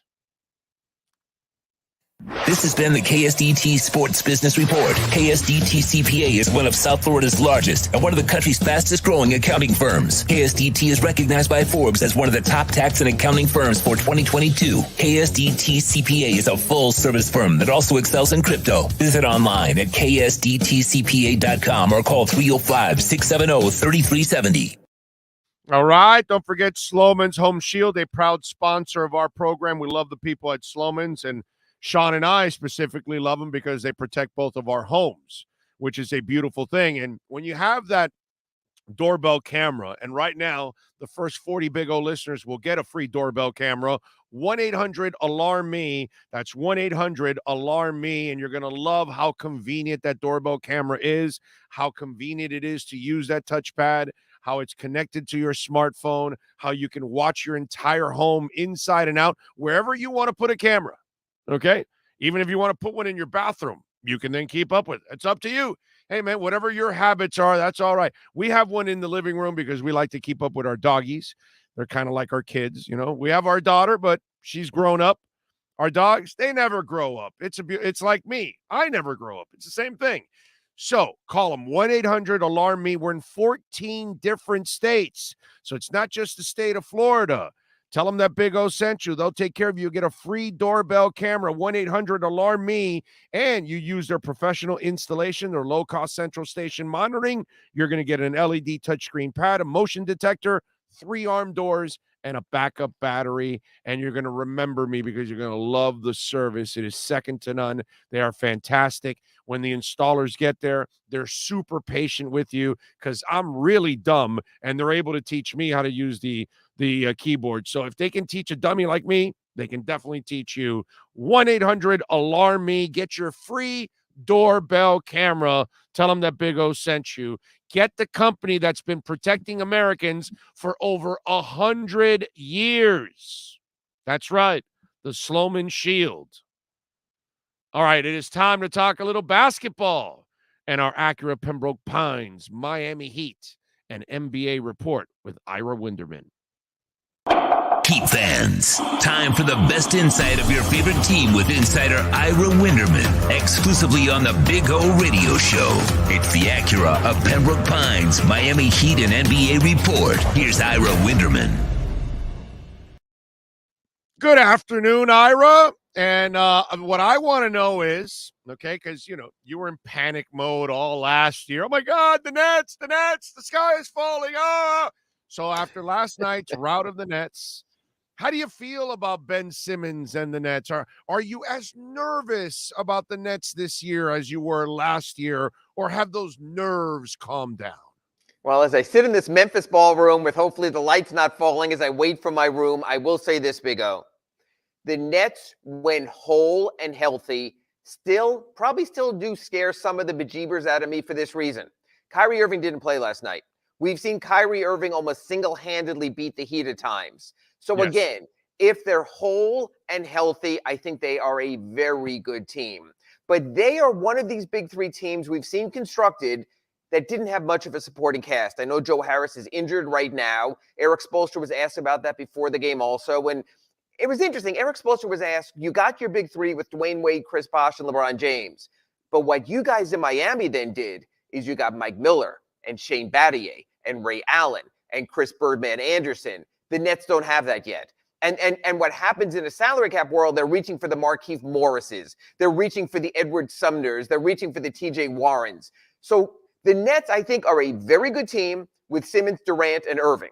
Championship potential? No, they have to show me a couple more pieces. Joe Harris coming back from his injury, Seth Curry making three-pointers. They have the makings right now.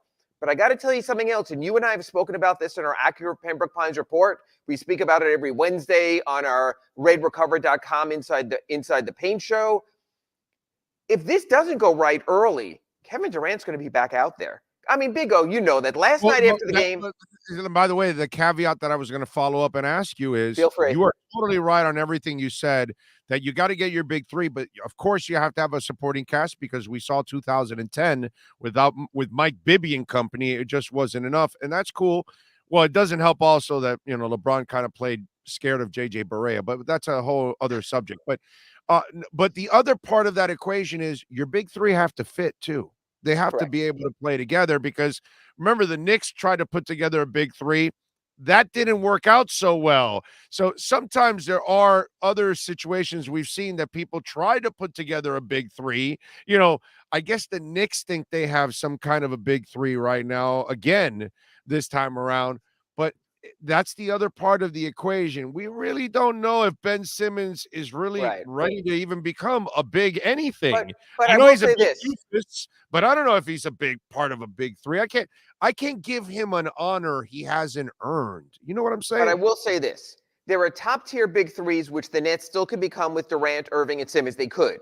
The Knicks' big three of Julius Randle, R.J. Barrett, and Jalen Brunson is like a B movie. It's like the B-side for old guys like us when you're talking about buying a single. Oh, what's on the other side? What kind of crap did they unload on this? The thing I wanted to get to is this.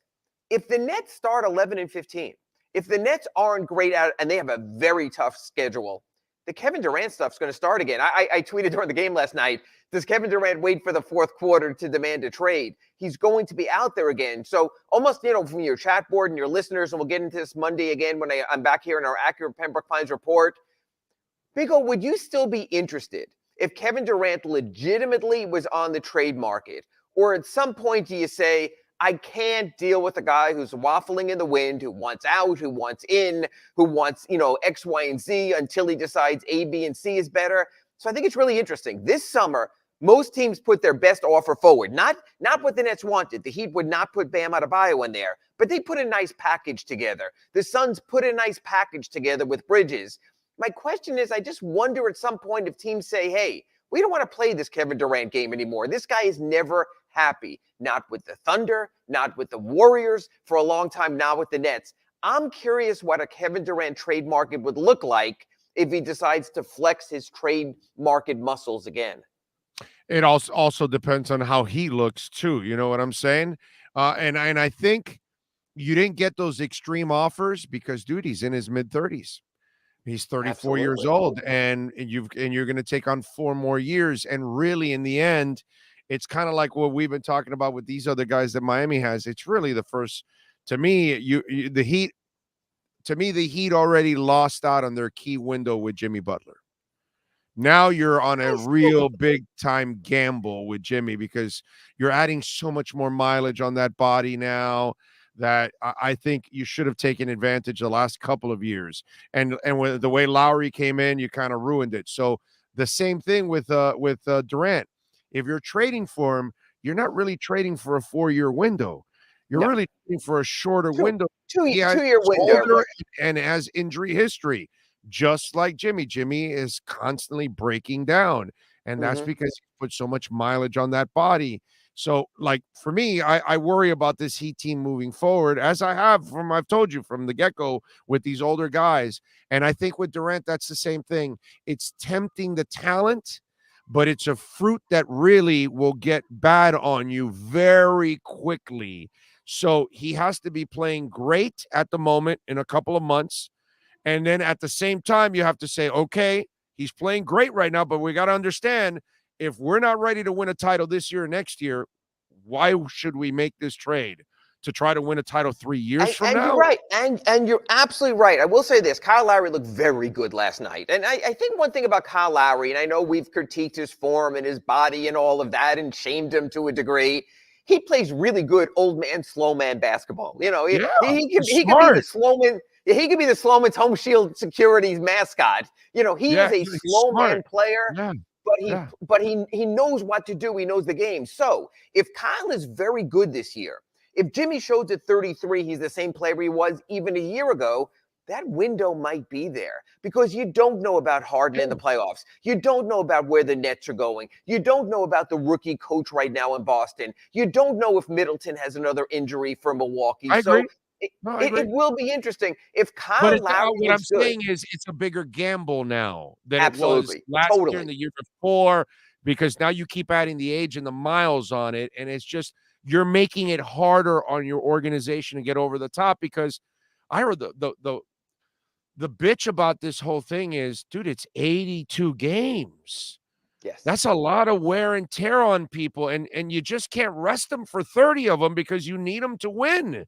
And you need them for looking at the final 28 games. You're looking at the final 28 in the playoffs. You're looking at the 16 wins you need. So if you're there in December and you're close and you realize, whoa, this is going pretty well. Kyle stayed healthy and he's still around the team. Jimmy still looks good. The one thing I agree with, and I think you were ahead of the curve of this when we were speaking in the offseason, and it was you didn't want to give up 10 years by giving up Bam for Durant. That know Bam for the next 10 years is going to be a pretty damn good player at 25 right now. Like you just said, Durant's probably got maybe 2 years in his top window. So how much of the future you to give up? And what compounds that is now you've extended Tyler Hero. So you've committed to your future, and you have some nice young pieces. I mean, look at Nikola Jovic last night. Even if he just reaches the range of, say, like a Kristaps Porzingis, for example, if that's his ceiling, not too bad of a ceiling if he's your number 3 player. Well, without the injuries, please, without the injuries. Yes, without the injuries, but that's down the line. So, it's really interesting. The Heat are really weighing the future and the present right now. Both are very intriguing. It'll be interesting to see where Andy Ellisberg, Pat Riley, Nick Harrison, and Adam Simon, what they do at the trade deadline. Live in the moment or say, hey, you know what? We're set up pretty good going forward. I did not watch the game. I watched a lot of football last night. Well, terrible football last night, and working on social media, because social media was actually more entertaining than the game about the game. So that was actually good. Outside of Lowry, what else did you like in this game? You know what? The kid showed enough. Like I just said, Jovic showed that, hey, that's what you get at number 27. You get a project. And I love this story after the game. Never Exposed to dropped on us. I'm sure you saw this. The kid hasn't graduated high school yet. The kid had to put his high school finals on hold to get ready for the draft. It was so funny in the locker room when Dwayne Dedman hears the story. He's walking by. He goes, what the do you mean you haven't graduated high school yet? It just shows you. The Heat have never been the young team. They've always been the graybeards, the old team. And to see this kid in there, and he goes, no, literally, he goes, no, my mommy wants me to graduate. I will. I just couldn't do it right now. And here's the other thing, and I just posted a story at sunsentinel.com about this. This kid, Jamal Kane, out of Oakland University, looked really good, forward out of there. What's interesting is he's following the lineage of Kendrick Nunn, another undrafted forward out of Oakland University just outside of Detroit. But there's no room at the inn. Why? Orlando Alzagary's 2 favorite subjects. If the Heat sign him, they'd be into the luxury tax. We know how you feel about that, Big O. And Udonis Haslem took the spot you otherwise could give a Jamal Kane. So I'm curious to see how this plays out. Did the Heat take one of their two-way guys, Darius Days and Marcus Garrett, remove them from the two-way contract to keep Jamal Kane? Do they go into the tax? But it's like Bam Adebayo told us after the game. Man, these guys always find someone. You can have your lottery picks and your number 15 pick and your late first rounder. We'll find guys, and they have again. And you watched the game last night, and you said to yourself, Jamal Kane, pretty interesting stuff right here. Yeah, 11 points, 11 rebounds, 6 of them offensive. And if I remember correctly, Jamal Kane is the kid that came in late in Vegas Summer League, right? And Came in a little bit later, was also out there in San Francisco. And I want to say the last game, he was like, I think he shined in that last game, if I remember correctly. And we're like, oh, okay, who is this? Yes. It was like, okay, another guy. And the biggest, while college basketball has been absolutely destroyed and it's a shell of what it used to be, and the college basketball you and I grew up with was so glorious to be able to watch the great young players stay there for 3 and 4 years. And so while it's been a detriment to college basketball and it's kind of destroyed it pretty much, and then at the same time, it's made it even harder for the draft because now players are coming in younger than ever. They have very little film. They have very little film at a higher level, like in college, where you get a better feel for who they are. So because of that, scouting has become that much harder. But if you're really good at scouting, it's also become great because the nuggets are slipping through the cracks like crazy. And if you work your ass off like the Heat continually shows us, they're going to find people no matter what. And they're now, and obviously development is so important. Not only do they find them, but then they develop them at the same time. So it's been a yin and a yang and a good and a bad.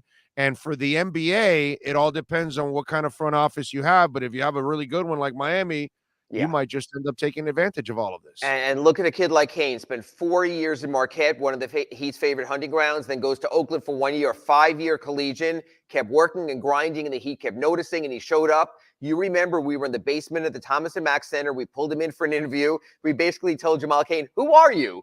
And he told us, and this kid's enthusiasm. And last night, he went into the game and he told his mom, I'm going to play against Kevin Durant. I watched him since I was a kid, which tells you how young these kids are.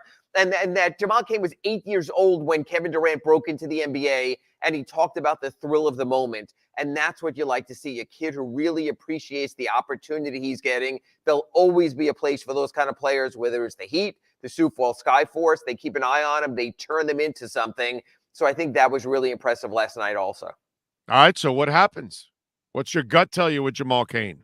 My gut tells me that Marcus Garrett might be on thin ice for yet another season. If you remember last year, they cut him in midseason. He needed the wrist surgery, but in favor of Kyle Guy. He's a defensive guy, and so unless he's a consistent 3-and-D guy, then you can consider him that. And that's something I at least from what I've watched with Marcus so far, I have not seen a consistent 3. So last night he couldn't score either. Yeah.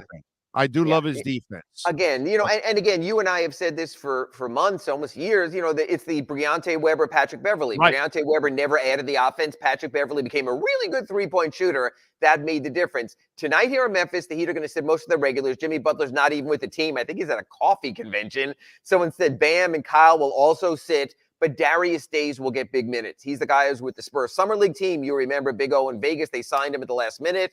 This will be his audition. His job in two-way could be in jeopardy also. But again, that whole UD thing, Israel Gutierrez wrote a wonderful story for ESPN.com about Udonis. He ain't going anywhere. Excuse me? He ain't going anywhere. No, he isn't. And Udonis is going to stay here and collect the paycheck, but he takes a roster spot up also. And that makes this decision a little bit more difficult. But you know what?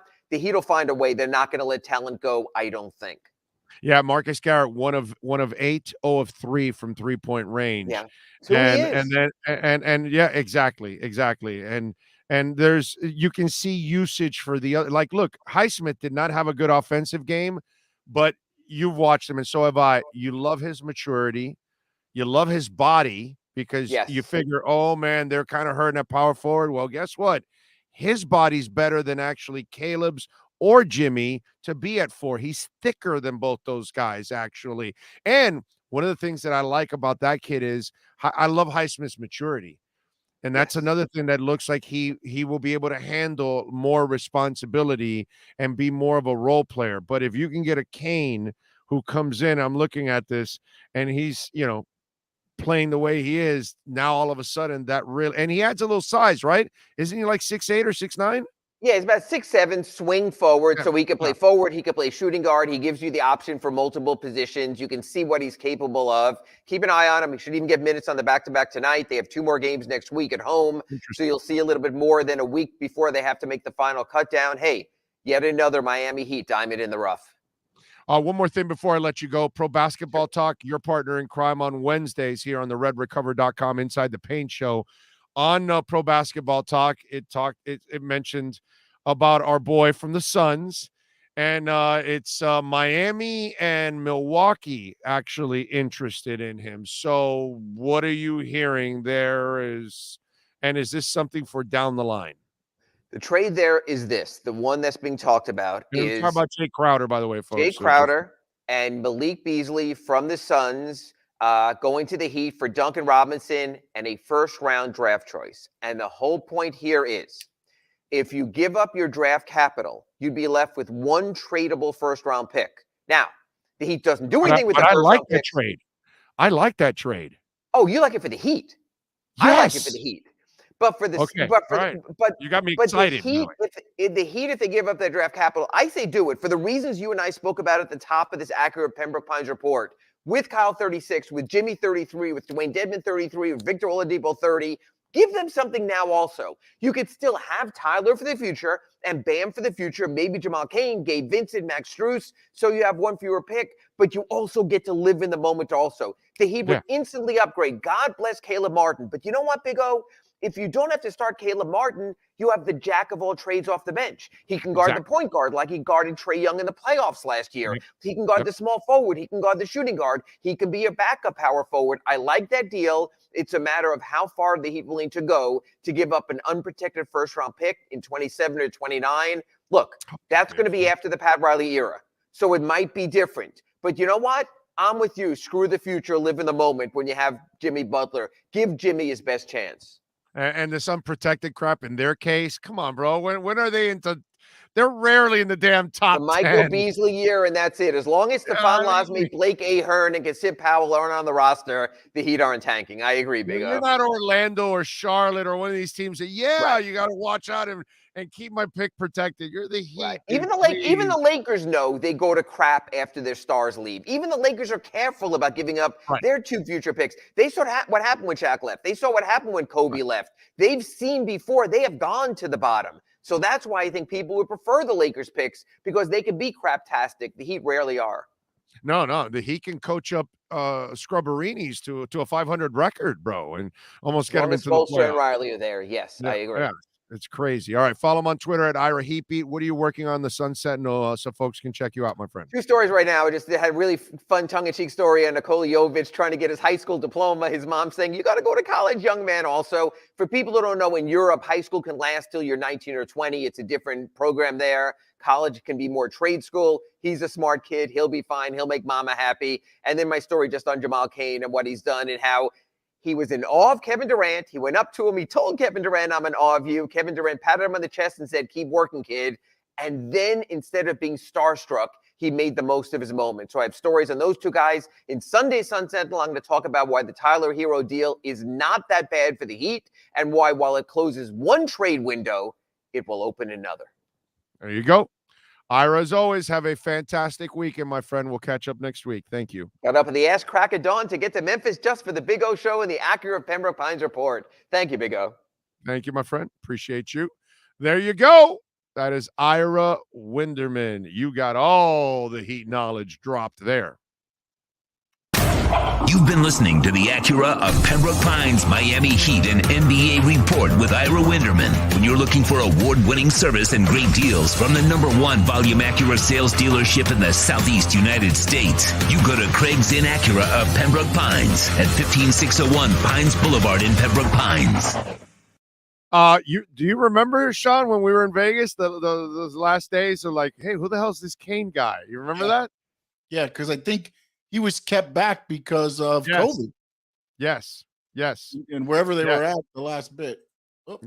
Yeah, exactly. And he was and he played towards the and played well. He played electric in those last 2 games. And you're like, yo, who's this dude? And all that. I think we may even have video of him or something like I think we talked to him even after one of the practices. I mean, one of the games. I think. Possibly. It might be up there. Yeah, it might be up there. I think he was yeah. one of the ones that came in for like a question and then they were leaving. They were getting there ready to go. I jumped on real quick. Update on some Dolphins. Cameron Wolf, it started almost right when you started the interview. They sent it out.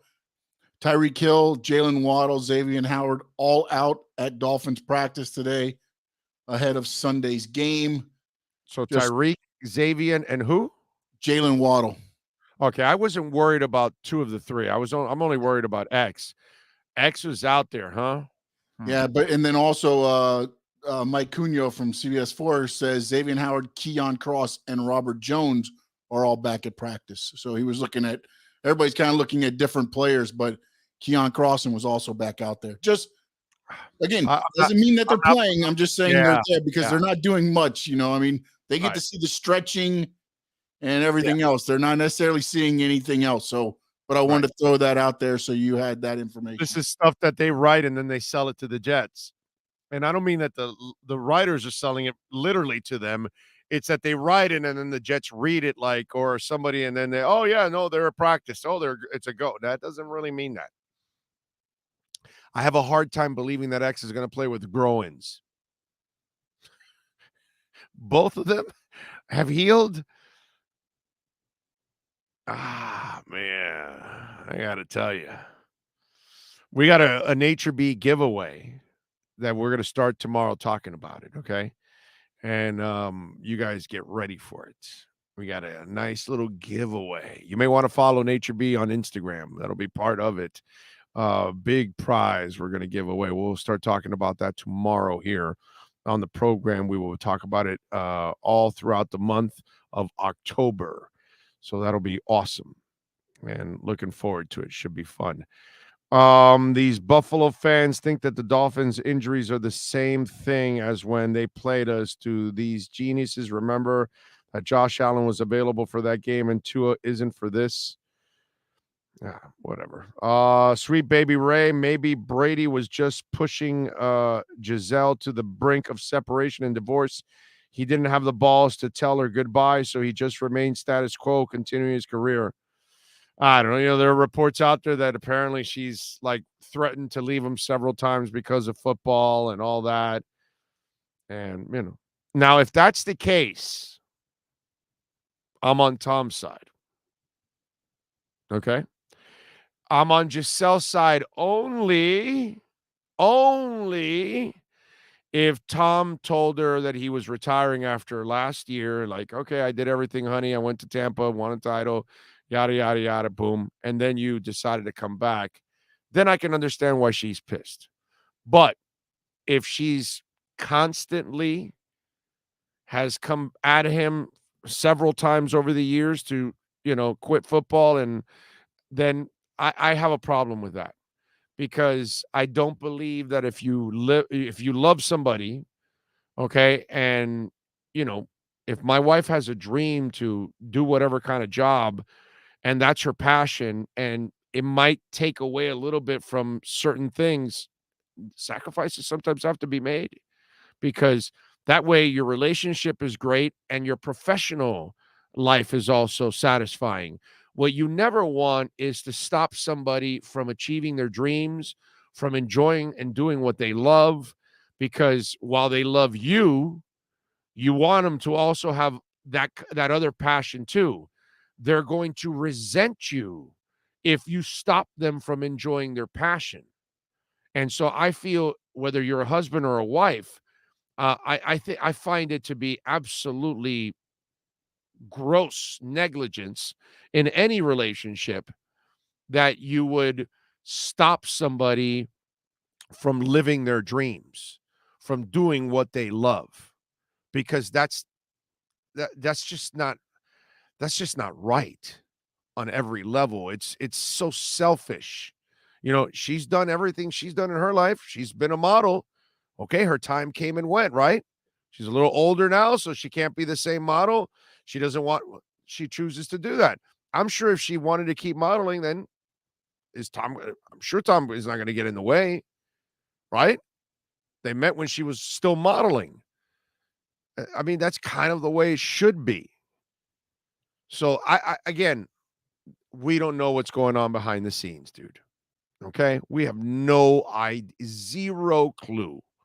Tom might be a complete jerk. She might be a complete bitch. This might be a real problem that it's just a whole football thing. Maybe it's just she, is selfishly wants him to, or maybe Tom selfishly wants to keep playing until he feels like it and he's not ready to commit full-time as a dad and a husband. I don't know. None of us really know. But I can only tell you this. I can only support her in one way, and I can only support him in the other way. Outside of that, I don't know any of the information, just like all of you. So we're all guessing and just throwing darts on the board. That's all we're doing with that.